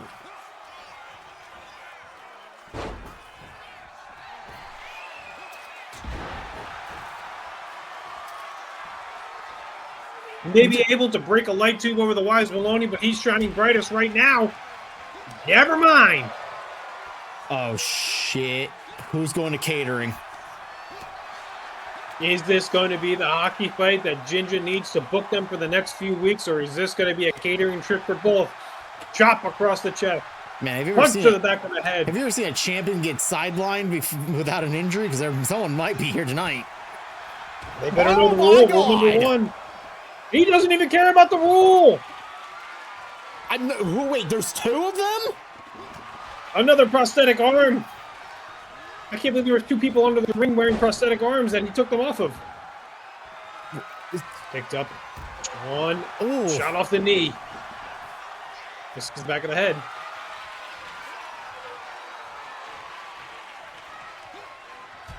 Surely that was the easiest corner to go to. Up, off, eyes first.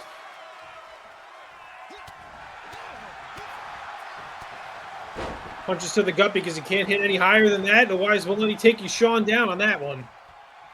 Wise Melone doing what's smart, putting Sean in the corner, try and put Baby in the corner. The best thing you can do, well, for all the half second, I guess.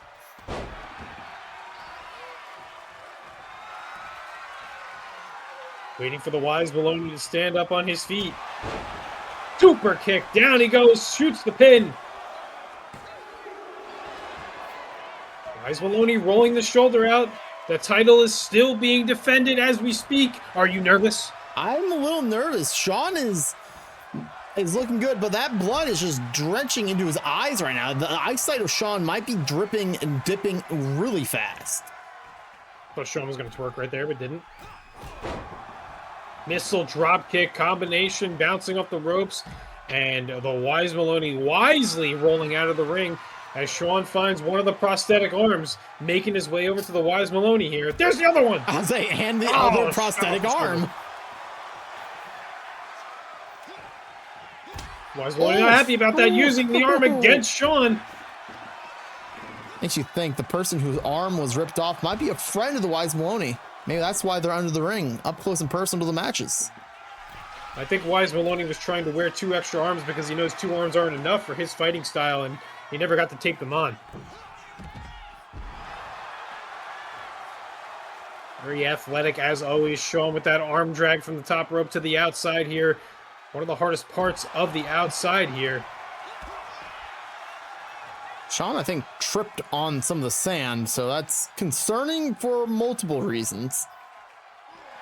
Telling you, those thumbtacks are still underneath the sand. Professor Pep just put sand over top of the thumbtacks. Probably just got tripped Top off. goes the Wise Melone. This is kind of crazy. This man does not go up here that often. Yeah. Once he got in the store. Good idea. Good idea. He can climb up and get down. Doesn't. Elbows vicious to the back of the head, and no punch, just another elbow. Goes for the pin. Will it be defended? Oh, so close. Wise Melone frustrated after not being able to get that 3 count there.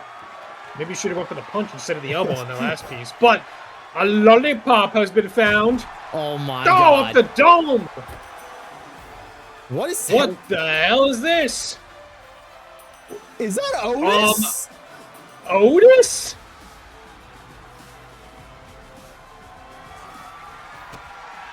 Otis is not a fan of the Wise Melone, who for some reason tries to suplex him. And he's out of here. See you later, Otis. Bye, Thanks Otis. for coming by. I guess Otis Drop is kick to the on the- face on Sean. What is this? What's happening in this match? Scooped up and slammed down and Sean off the ropes and elbow drop straight through the heart. Do you think we Otis back to the back? Hey, Otis, what are you doing? Oh, I'm he's just gonna- walking by. I'm gonna go. Can I go try and stop him? See if we can sign him to a contract real quick, or? Yeah, I mean, I guess. I mean, the Wise Melone and Otis tag team combination would go hard, but it looks like he was attacking him for some I reason. mean, I don't understand what is happening here tonight. First, LaRue comes out here and viciously attacks Sean. Now Otis, I don't even know what Otis did. He showed up and then left. Wise Melone getting out of the corner. The steps have been introduced.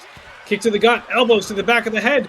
Could be punching his enemy, but no! Goes for another elbow. Goes for the pin. Will it be defended? Oh my God. And it is. The streak is broken. There is a new #1 in EGW. And it's the Wise Melone. What is... I don't remember those. I don't know what those pieces of plays. fun- What the Harry hell is Potter, Harry Potter. happening? You're a wizard. The Wise Melone just so athletic coming into the ring and throwing elbows at his opponent. Just when you think he's going to punch you, he elbows you again. I think this match just proved the chaos on the beach is just too palpable for anybody at this point in time. Without a doubt, one of the most athletic, enthralling, encompassing matches we've seen from the Wise Melone because there isn't much to go off of. I can't believe he successfully defended the... This is a first. I told you he was going to do it. Look at him now. He's your EGMCW champion. Still. And still, EGMCW champion. He is the Wise Melone. This is beyond cursed.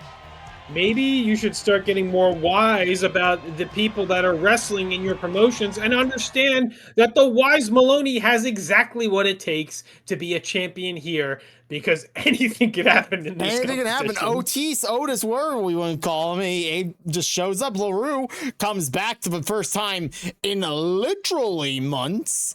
Like, what is going on here? Well, I'll tell you what.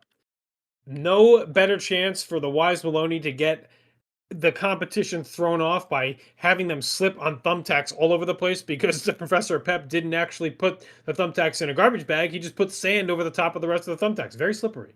You know, Kyle, I think I want to get a chance to grab Otis before he jumps on that bus.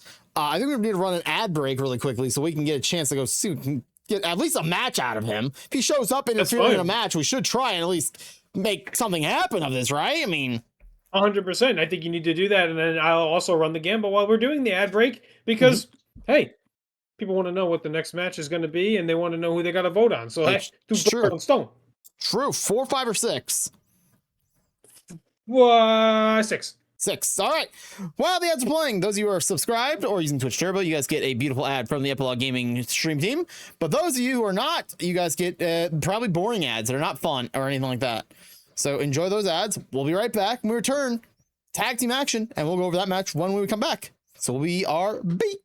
Not to be rude, but I feel like I'm having a stroke. Well, this is going to be the most fun stroke you've ever had. Hi, I'm Sierra Placeholdra. We need a Gabagool Pokemon. I'm a Nintendo variety streamer. Fine. We will do 200cc Baby Park, you masochists. I am also a musician in a band called With Sales Ahead.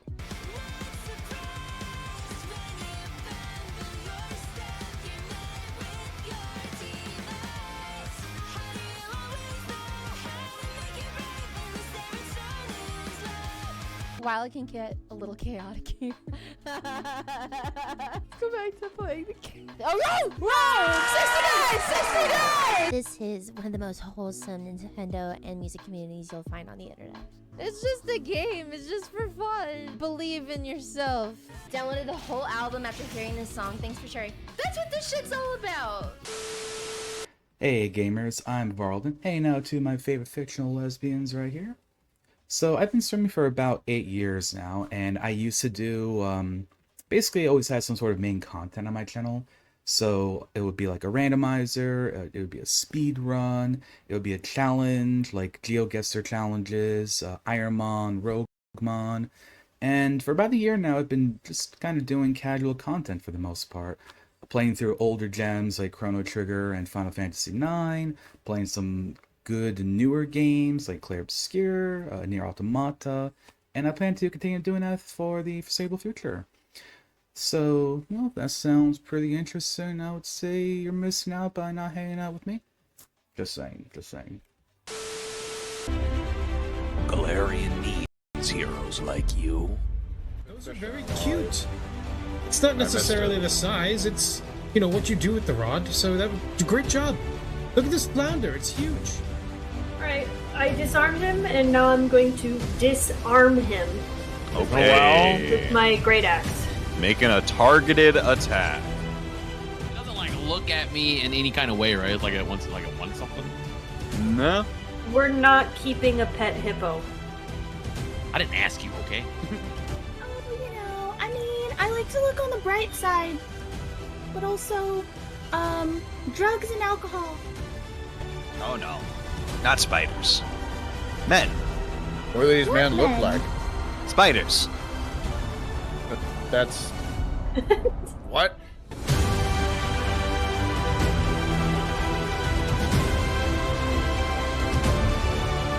Meet your foes with 10,000 eyes upon you.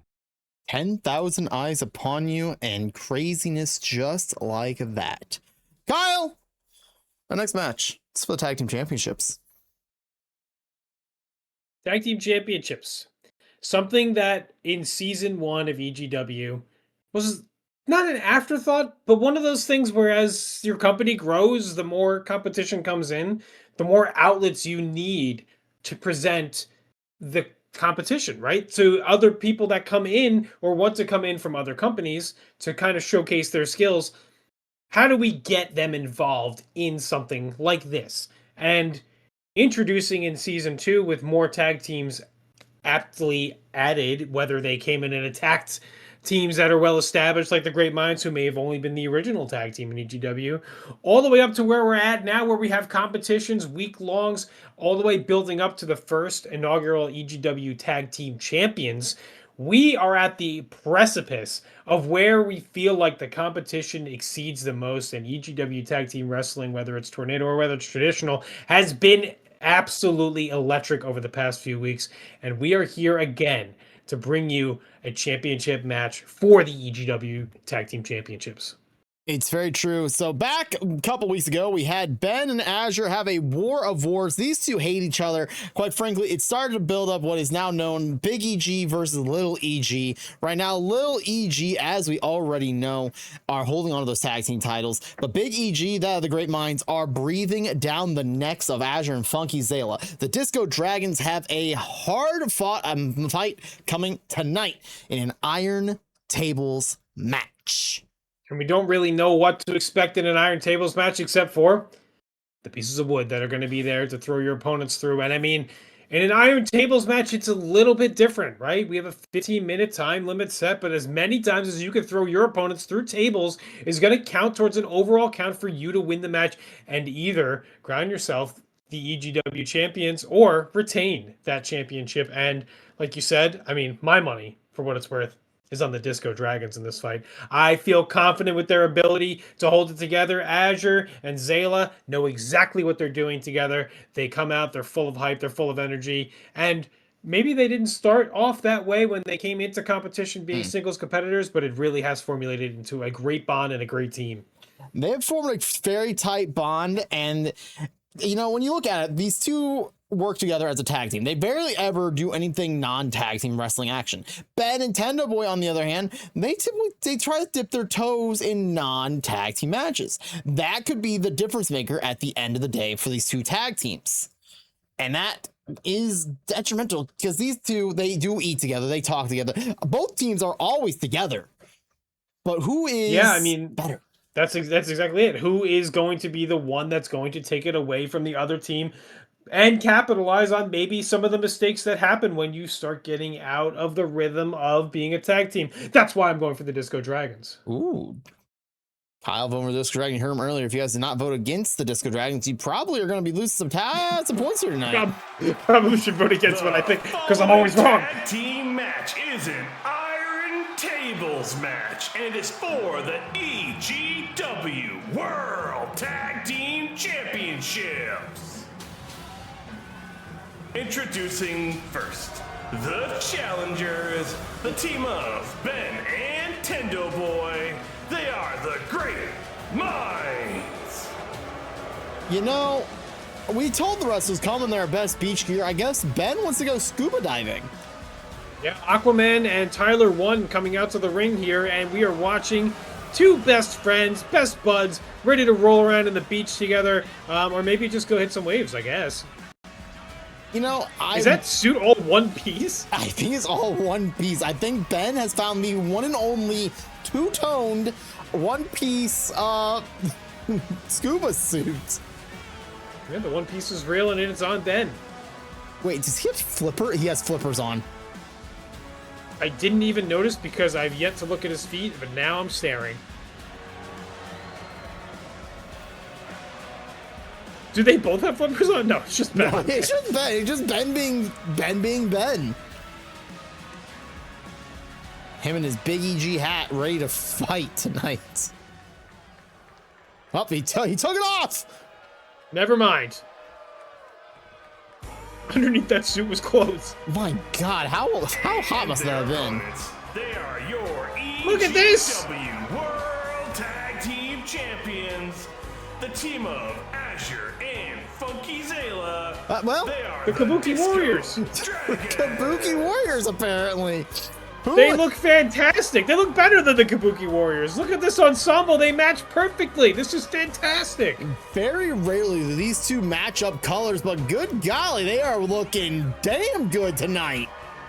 I told you they were going to win. Well, let's look at them sporting. Even though the tag titles are brand new, this is already a new iteration of the tag team championships. Well, we're kind of like a couple weeks type of group here. Listen, we're gonna, in about 3 weeks, we're going to change again. It's fine. A few weeks are going to be black and white. It's okay. We're going to go noir themed. 15-minute time limit tag team matchup here for the EGW Tag Team Championships. And it is an Iron Tables match. Throw your opponents through the tables as much as you possibly can. The team with the highest count at the end of that 15-minute mark will be declared the EGW Tag Team Champions. Champions advantage here, though, Jinja. If it's a tie score, does it go into overtime or is it done? If it goes into a tie score, there is no overtime. It's just straight up, we are done. It's the champions advantage. Yeah, champions advantage here. Specifically, the Disco Dragons looking really good here. Springboard move from Ben as he got out of that two-tone one piece and something a little bit more fashionable as he took his flippers off, too. I think he's bare-toed now. He is bare-toed and looks like he has roughly about a 3-inch inseam on those shorts he's wearing. But don't worry, he's being very respectful. He's covered up his dick. Yes, 3 inches is all you need. And on the outside, you can see Azure taking it to Tendo Boy. Trying to get put through a table, maybe a little crookedly placed. It fell down. Could have been an instant 1-up for one of these two teams. And hey, you can take any advantage you want. Right now, the advantage is only on the Disco Dragons because it's tied right now. You know what I'm noticing? Zayla has, you know those Zuba pants? Is that what they were called back in the day? I think he has a pair of those. I don't know. I'm now. not as old as you. How old are those? They're really old. I might have just aged myself hardcore. Yeah, well, I'm hip, so we don't say stuff like Zuba pants or whatever the heck you said. It's, you know, regard top 3. Thunderboy setting up a table in the inside and maybe looking to get some help from Ben. Ben just barely missing the Irish whip onto the table as Azure also introduces some hardware into the ring. It's all tables all the time, just like before you saw lots and lots of bags of thumbtacks. It's all wood. I mean, I did tell Professor Pep this is going to be a tables match, but I didn't tell him to only put tables under there. I don't know which middle school he robbed to get all these tables, because there is a lot of them. Well, the good news is the Professor Pep will rob whenever we tell him to. So it could have been a couple schools, it could have been one school, could have been a hardware store, it could have been the Walmart, for all I know. True statement. One thing I did notice. Powerbomb on the outside there from Zayla to Tendo Boy. Zayla gave up his tie-dye shirt. He's wearing a full glitter shirt right now. Holy! Oh, top rope hurricanrana onto a table, not through a table, but still putting the pain and pressure on the back of Ben. Big EG should have worn that two-tone one piece because he wouldn't be in as much pain, I bet. Yeah, because when you got all your body parts completely covered up. Oh, God. Oh. Almost through a table goes Azure, but knocking it down before he goes through it.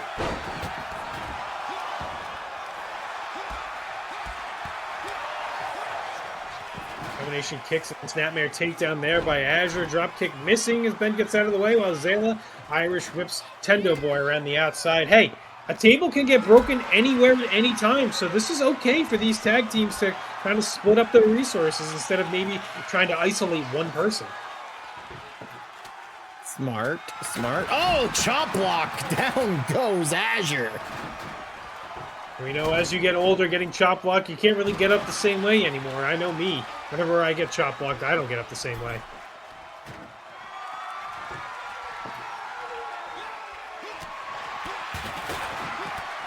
Ben setting up the table, looking to maybe put Azure through it to get that first point for the Great Minds. Up on the shoulder goes Azure. Maybe over to the table. Nope, hung him up on the ropes. Could have been a missed opportunity there. Zayla stomping the holy hell out of Tendo Boy there, knocking down the table so that Azure doesn't go through it. That is a great... Oh, well, until he got slammed to his tag team partner. Oh, and a chop block. Chop block down to Ben, and he's also old, so that probably doesn't feel very good. A lot of people see that 28 on his back, think that's how old he is. No, he was born in 1928. Missile dropkick from Azure there on that old-ass guy. Now he's down on the outside on one of the hardest parts of the outside of the ring. Disco Dragon's taking it to the Great Minds and busted wide open is Tendo Boy in the ring. There is blood everywhere.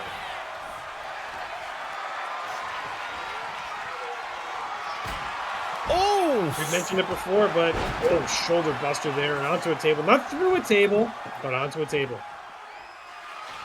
We mentioned it before, but it is the champion's advantage here, and we're coming down to the 10-minute mark, which means 5 minutes has almost passed here, and nobody put through a table. Onto tables plenty of times, but not through it. Yeah, the fact that we've now seen someone be planted face first on a table about 8 or 7 times, it's getting ridiculous. Ben was having trouble finding any tables, but he found one there with the German announce table.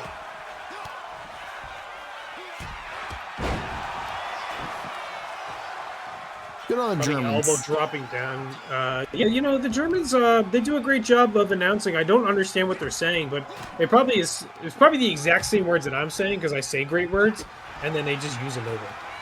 It more than likely it's exactly that, honestly. I heard there's an exact translation for every word in English to German, so. Oh, you teammates fighting through other teammates. What in the hell? Oh, Nintendo Direct. This could be it. If Nintendo can put Azure onto the table, it could be the time where they get the first point scored for a team, and that would give them the advantage. Suplex up and coming. Could go through the table, and does! Score is 1-0. Great Minds, who have now fully taken the advantage away from the Disco Dragons.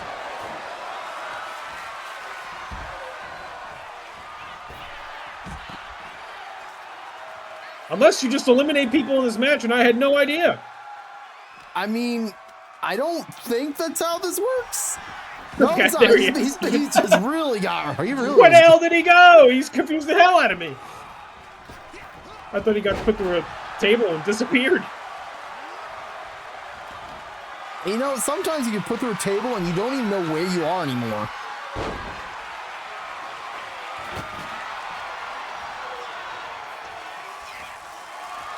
Stop touch!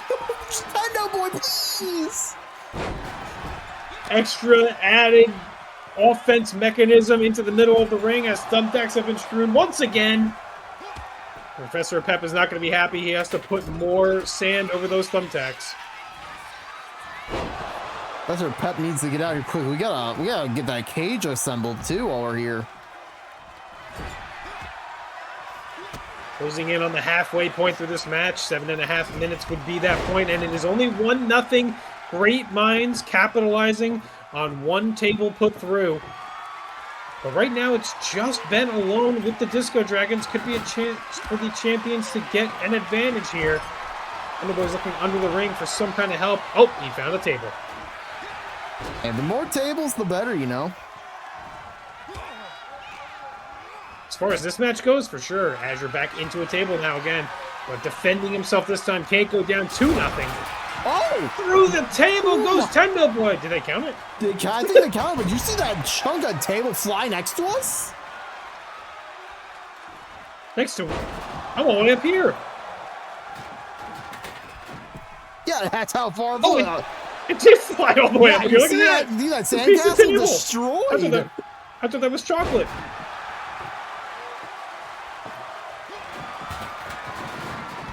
One asterisk, I think, is the count right now, which puts it back in the champion's advantage because a tie score means that it's going to be retained for the titles here. For the and the table. Oh, another shot on Zayla's face.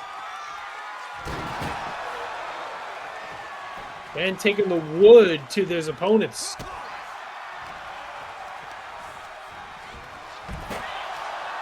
head suplex from Ben on the outside. But looks like Tendo Boy is put through the table. But right back up he goes. 2-1 is your score, asterisk. I think it's 2-1 right now as the Disco Dragon taking a commanding lead, as now it's falling towards desperation time as Great Minds need 2 to catch up because they can't tie it. Champion's advantage goes hard and heavy in this match.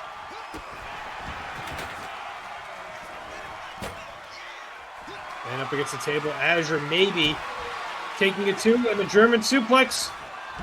But reversed by Ben. Cannot go through another table. They cannot put themselves that far behind here. Reversing it now. Azure is up against the table. Ben, belly to belly. Azure blocking. Head block takeover there.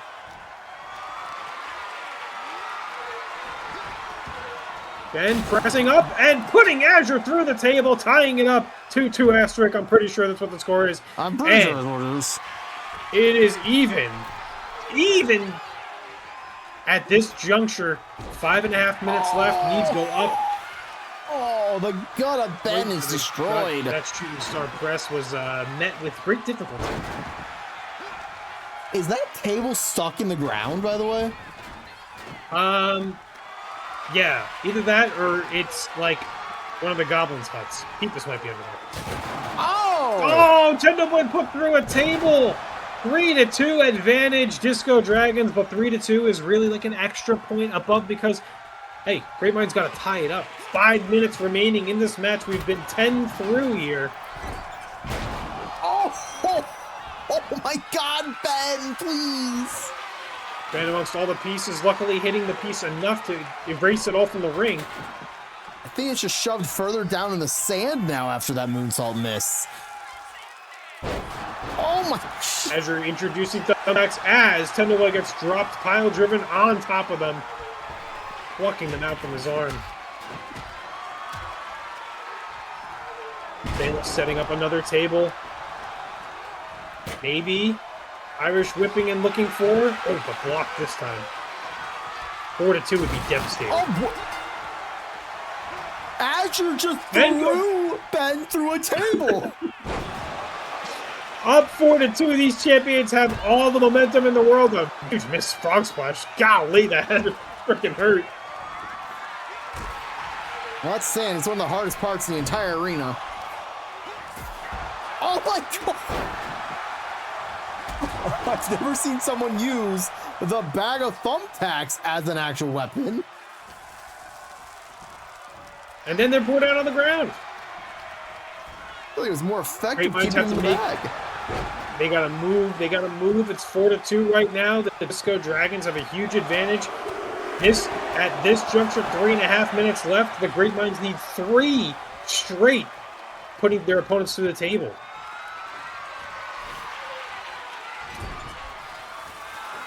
Walking away from the table is Tendo Boy. We gotta also think, is there enough tables under that ring? Again, I'm not sure how many tables Professor Pep stole from that middle school, but God only knows it's gotta be enough.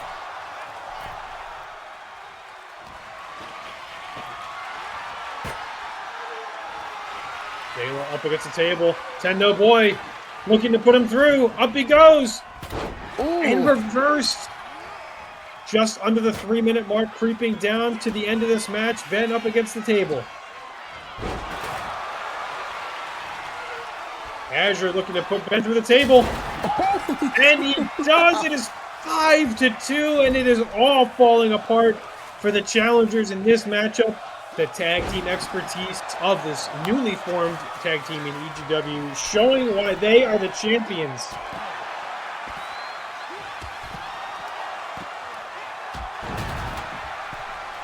Elbow from the top rope. There goes Zayla, driving down Tendo Boy as Azure goes to the top rope, pointing for his opponent to stand up. Gonna knock him back down. Well, nope, never mind. Not really effective. 2-minute mark approaching as we are in dire urgency mode. Not a single table is set up. And the Great Minds need 4 to win this match. They need 4 to win the titles. This is not looking good.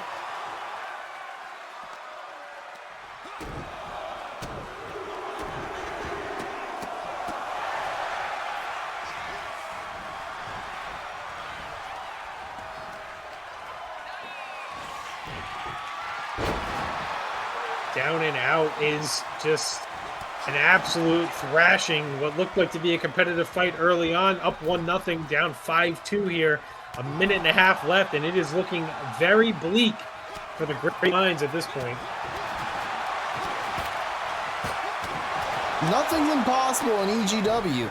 You can put your opponent through 4 tables in 1 minute. That is 100% the most possible thing ever. Yeah, we saw the Disco Dragons do it to the Great Minds. Yeah, they literally did it. The 4 tables in about 1 minute.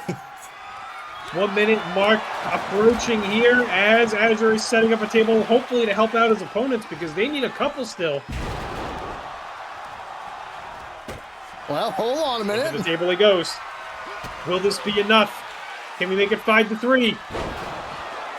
5-3. It is 5-3. 40 seconds left. 3 more tables need to be broken from the Great Minds, putting the Disco Dragons through the tables, but no urgency here. No tables being set up. Tenderboy finally finds a table, which was right behind him the whole time, but drops another table. I think Tenderboy 25 seconds left. He was looking for Ben. I don't know if he knew where Ben was. He probably misses him in that one-piece suit.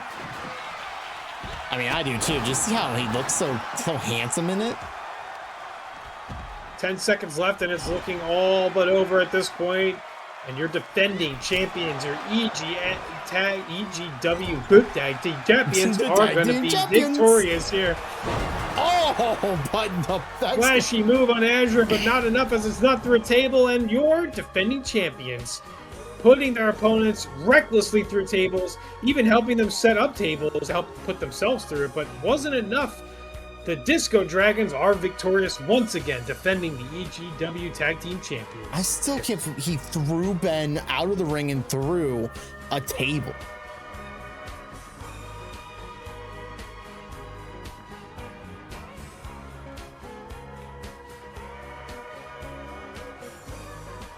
Here are your winners, and still EGW World Tag Team Champions, the team of Azure and Funky Zayla.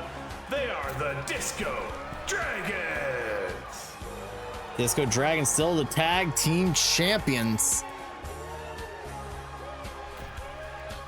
Where do the Great Minds go from here is the better question, though.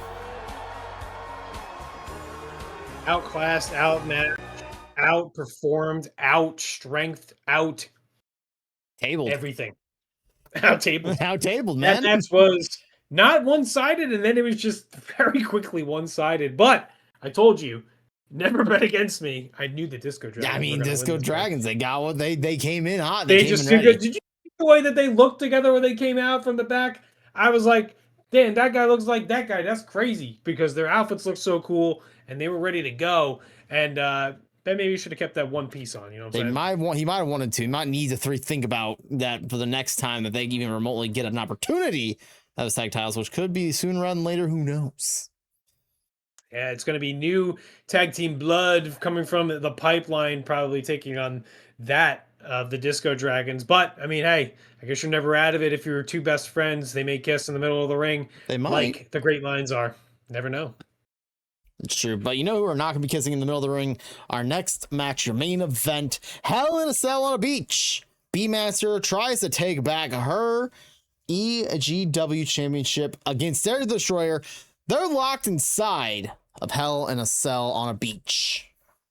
Hell in a Cell on a Beach, another perfect example of can we put people in sand, possibly have thumbtacks thrown all over the place, but this time they can't run away from them. That's what the Hell in a Cell is going to do for us. And no better enigmas than to have Beemancer trying to punch people in the dick in the middle of a cell, barred in, enclosed, Derrick the Destroyer, coffin dropping, flip-flopping, all kinds of craziness, trying to maintain being the EGW champion and the fake trash can belt champion. Trash can champion himself, ready to defend the EGW World Championship. I don't know how to feel about Derrick still. I've said that once, I'll say it again. Derrick has to keep his... I'm literally hiring people to try and take that title off him now. Beemancer, you gotta win this title tonight. I need you to be back as the face of EGW on the double, please. It could be anybody's game. The ring is a weapon. The cell is a weapon. The weapons underneath the ring are a weapon because we bought them, so they might as well use them. They might as well. I mean, when it comes down to it, you look for Who has more strength in a matchup? Well, they're pretty even. Who has more speed in the matchup? Well, they're pretty even. Who has more experience in the matchup? Both EGW originals. It's very even. This matchup can go any one of two ways, but if you're asking me, B is going to be the winner tonight and take back the EGW Championship off that dastardly, hits me in the back of the headerly, throws me around in the back, and tries to pretend like nothing bad ever happened because he's a jerk. He sure is. Derrick is going down tonight, and B is going to regain and hold the EGW Championship. Listen, I had to say impartial, but unfortunately for Derrick, I don't like him. He's a jerk. He's a meanie. He took something he beat me, and he also took something that didn't belong to him. I hope he loses tonight. But as a professional, I hope they both have a great match. As a professional, I hope Derrick loses. Well, regardless of who wins, loses, or draws, that Hell in a Cell on the beach is now. The following Hell in a Cell on the Beach match is your main event of the evening, and it is for the EGW World Championship. Introducing first, the challenger. She is Beemancer. Be ready to sting like crazy. We need a couple bee stings because you need to put your opponent down and out and beat them senseless inside this Hell in a Cell. And if they're locked in, you're only one dick punch away from being victorious in the new EGW champion. You know what I'm saying? 1, 2, 3, and you easily could be the champ. 1, 2, 3, you could easily still be the champ. B understands that more than anyone, as she is a former champ. Yeah, except for the Wise Melone, who also did that earlier. Okay, let's focus on actual good athletic competitors. Beemancer. Absolutely. Beemancer, one of the top of the tops. You gonna yell at her for her suspenders too? He also didn't get the message. And her opponent, he is your EGW World I swear, if he put pants on instead of... He is Derrick the Destroyer. I don't think he put pants on. No, I see legs. I see legs. Not only did he not dress for the beach, he didn't change his outfit at all. He didn't. Which is something that I totally would expect for Derrick anyway. You know, Derrick, he's really just his own guy. He just doesn't follow the dress code. He doesn't follow the rules of don't dig out of the trash cans. This guy just does whatever he wants, and that's why we need him out of the I need to stop being the world champion immediately.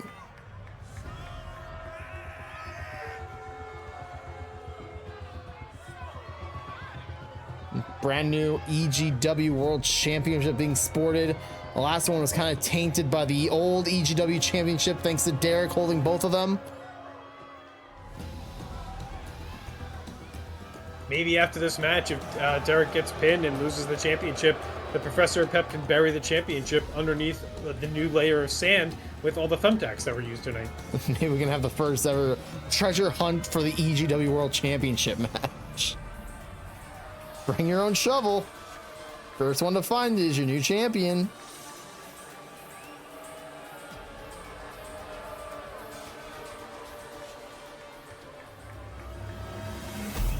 Main event of the evening, EGW Championship match. B trying to reclaim that world championship. Oh, he took his shirt off. Away from... He is dressed for the occasion. Oh, he also doesn't have boots on. He just has these all guys going barefoot. He knows what's at stake. Derrick not looking to lose his stake. Also, I'll say it. B looks 10 times better than Derrick. I'll say it. Oh, and she knows it. Oh, she definitely knows it. Oh God, the ocean air has rusted this. Oh no! Thank God this is not a rental, because this could be really bad if we had to return this like this. Hey, they didn't say anything about not using tetanus as an offensive factor here in this match. I mean, anything's possible here. When you're locked inside here, there's no doctors in there. Anything, you can get away with anything. Get away with a boat. Now, I did ask our camera crew to go inside the Hell in a Cell. They said absolutely no way you could pay us enough to go inside there with these two animals. Luckily, we got to see the structural integrity over and over again here in this Hell in a Cell, and you'll know that they can't get out. It's impossible. There's no way that they'd be able to ever leave this cage ever in the entirety of this match. Never. Never. Not even once.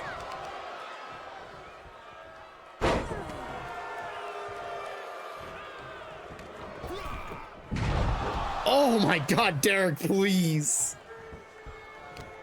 Derrick looking for those high impactful, high flying, intense moves as he always does. Ripcord knee, spinning around, maybe looking like going for a German suplex. I think that's how he's going to have to use his unorthodox style tonight. Fighting B before has kind of shown off a bunch of his skill set, but if he tries to throw a wrench in there and do different moves, that's going to be his advantage. B is prepared for what Derrick has already brought to the table, not what he might bring. So this could be a difference maker completely for him.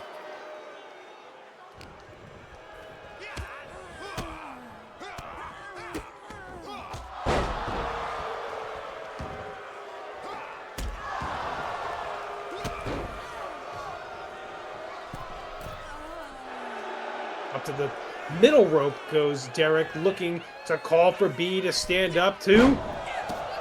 Miss! Swing and miss!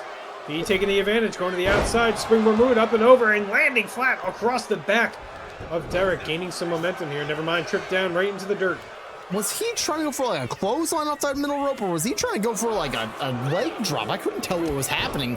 Mostly because the cage is in the way, but... This is exactly what the game plan is set up to be for Derrick this time. You thought you knew all his moves because you wrestled against him. B thought she knew all the moves because she's wrestled against him, and he's changed it all right in front of your face. He's a jerk. He is a jerk. Never thought B would be the one people would think is the good guy in this match. No offense to B, she's incredible in everything she does, but she's kind of mean. You see what she did to Slayyyr a few weeks ago? You need to be mean a little bit to get on top, man. You can't just be nice to every single person. You'll never have championship gold. You'll never win a match if you're too nice. I don't know. I feel like there's some sort of championship in some promotion that literally is built around being the nicest person or something. You know, it's got to be something. Not allowed. Illegal. Here in EGW, everybody's mean and a jerk, but only to the aptitude of winning championship gold. Kick across, going and falling over the stairs into the cage.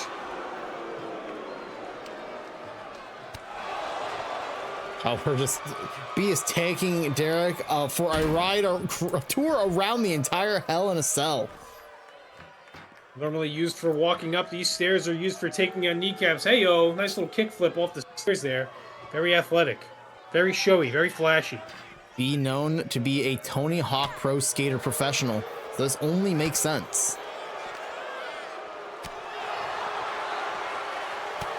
Fighting on the outside could be dangerous, as you said before. The rusty steel on the outside. This cage being held together by saltwater corroded metal. No way that they'd be able to fight their way out of this cage. Nope, not even a shot. Oh, off the cage goes B.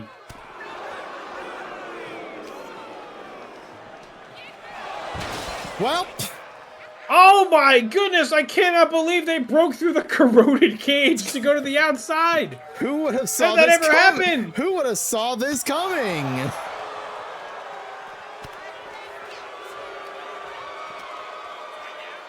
That cage was completely covered in rust. I am surprised that they found a way to break through it. I thought rusty metal was the strongest form of metal. Derrick climbing up the Hell in a Cell structure to get to the middle and then go up to the top, as B has decided that that has been enough for the match, and I'm just going to walk some reason diagonally towards the crowd. I don't know where B is going. I think the crowd just chanted, "Please don't die." I think she thinks Derrick died. Wait, oh, is she hiding? Wait, no, she's not hiding. She was playing possum the whole time. Well, never mind. She just took a knee to the face. You've been slapped by someone's knee, because I think B just did by Derrick.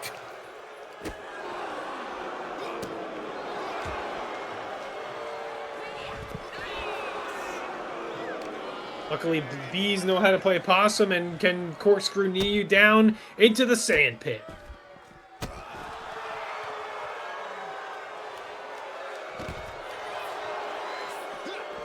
You know, I'm glad that they're getting used out of the upper part of this sand arena up here, because, it took Professor Pep and his entire team to lay out that sand perfectly. As you can see, it is just on top of concrete.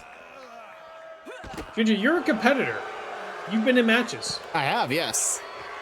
What is it like being thrown around on the ramp and then add sand to it? It's awkward. For the most part, you're getting sand in places that should never have sand in it. And then two, that concrete is solid. Have you ever like tripped as a kid off like your bike, flipped over head first over the handlebars and slammed hard on the concrete? I thought you were going to say off of acid, but yeah, I mean, I guess I've done that too. I mean, well, imagine that, but somebody who is much larger than you slamming you down purposefully to send a message. Turk, definitely. I can picture that. It's horrifying.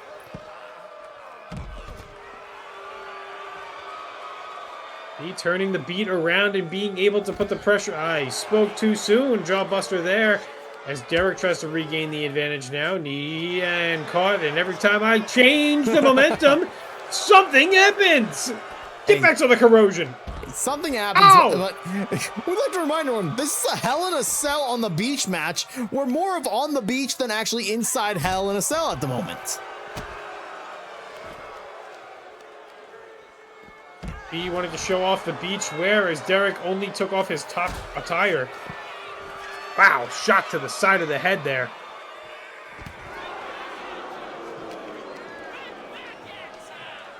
As we see the sandcastles, look at that little tiki torch wood stake pathway marker thing. Oh, look, you can see the sandcastle I built. The beach ball, it's there's right over there. Surfboards. Yeah. Yeah, there's, you know, perfect decorated. Oh my God! You just put the fire in the face. Bees hate fire. Bees are like terrified of fire, and that just was right in her face. And where she's gone. Good idea, B. Good idea. She ain't having it anymore. B knows that the only place you can win this match is inside the enclosed structure area. Which is not true, but I'm saying it anyway. Yes, good idea. Let Derrick go inside.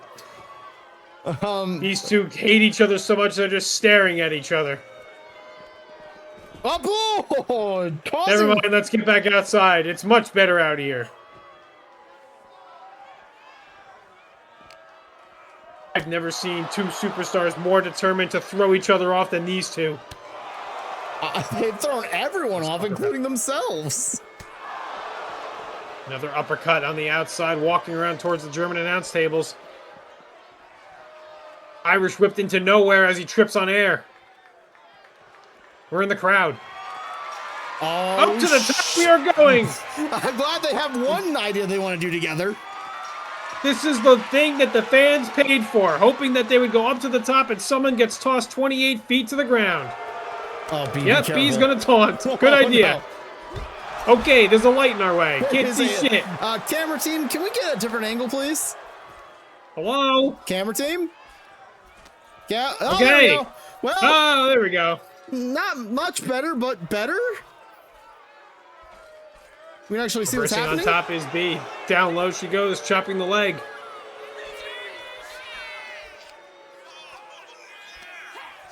Package. Oh, driven. Derrick not going through the ring. Only B going through the ring. Cannot pin Derrick because he stayed up top. Gotta climb back up. This is awesome, apparently. I mean, when you see someone fall roughly 15 feet out of the air, it is pretty awesome. These are the seats that you find on StubHub for $20 because you can't see shit as B is tying up and package driving down Derrick on top of the steel structure, and it could give at any moment because it's made of corrosive metal. Oh, split leg across the groin area. Again. Any of the groins that he had before those moves are now gone.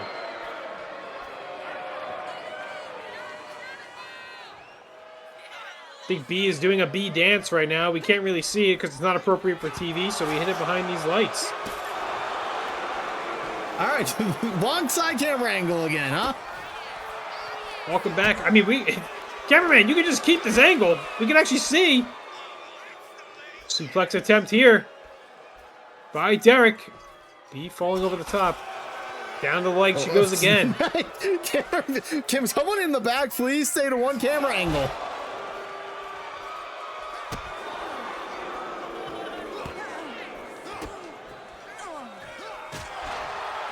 Oh, chop down. B goes precariously near that open hole.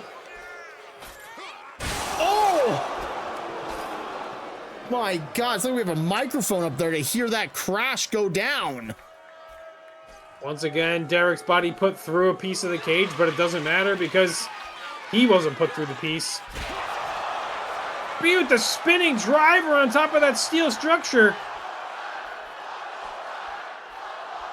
One more time.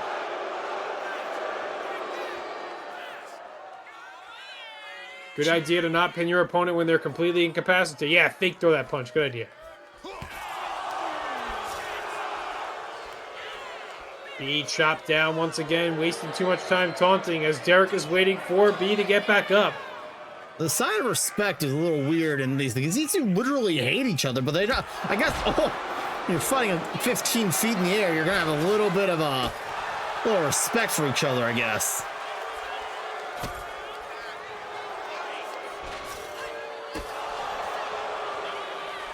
Stomp to the guts over and over again.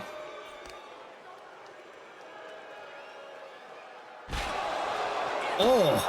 Face off the steel structure and very close to that one of the two holes that his body made, but he didn't fall through. Oh my God. Oh God. Spinning roundhouse kick there and stomps to the chest.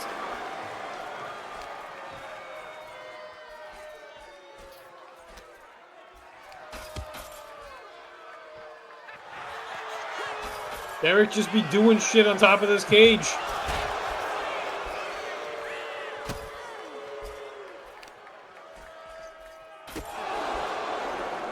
Absolute carnage as they're throwing each other's bodies into the cage over and over again.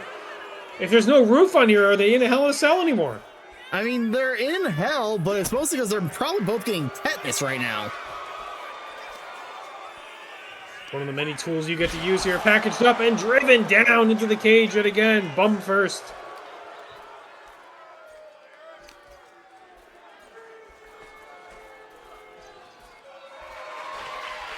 Grabbed and moved over to one of the holes in the top of that cell, but reversed.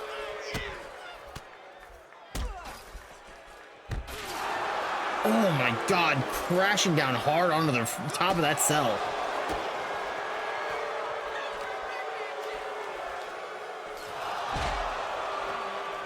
Take that, foot to mouth. Add that disease to the tetanus. Lights. The camera crew is trying their best to find the best camera angle, I feel, but they are just struggling. Poison run on top of the cage. These two are well aware they can pin each other anywhere, but they want to do as much damage as possible.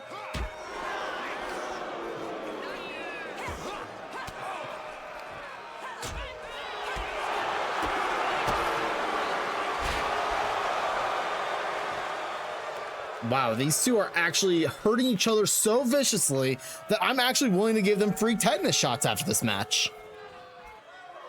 Well, that's because you always carry that tetanus needle with you. Well, yeah, it's got multiple uses. It's still pointy.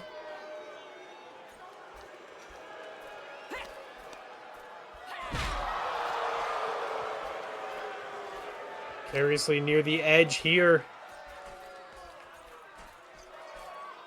He drags Derrick over to one of the sections of the cage that hasn't been put through with his body.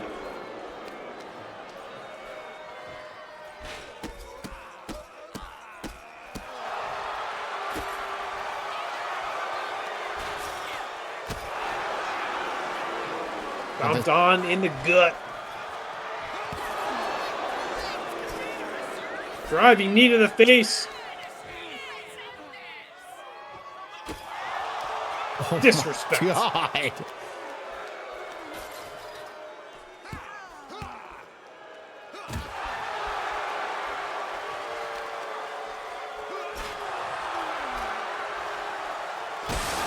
Whoa! B going through another section this time. Actually, body going through, goes for the pin here. Derrick looking to retain. And he does, crashing down, body hitting the mat. That'll do it. You're still EGW champion, Derrick. I don't know if that fall that B took had her land on the back of her neck or something, but that just feels like I think she was just done at that point. When your bag has been emptied and no bee stings have come out of it, you're looking at a champion who can retain here. Not bound by the Hell in a Cell.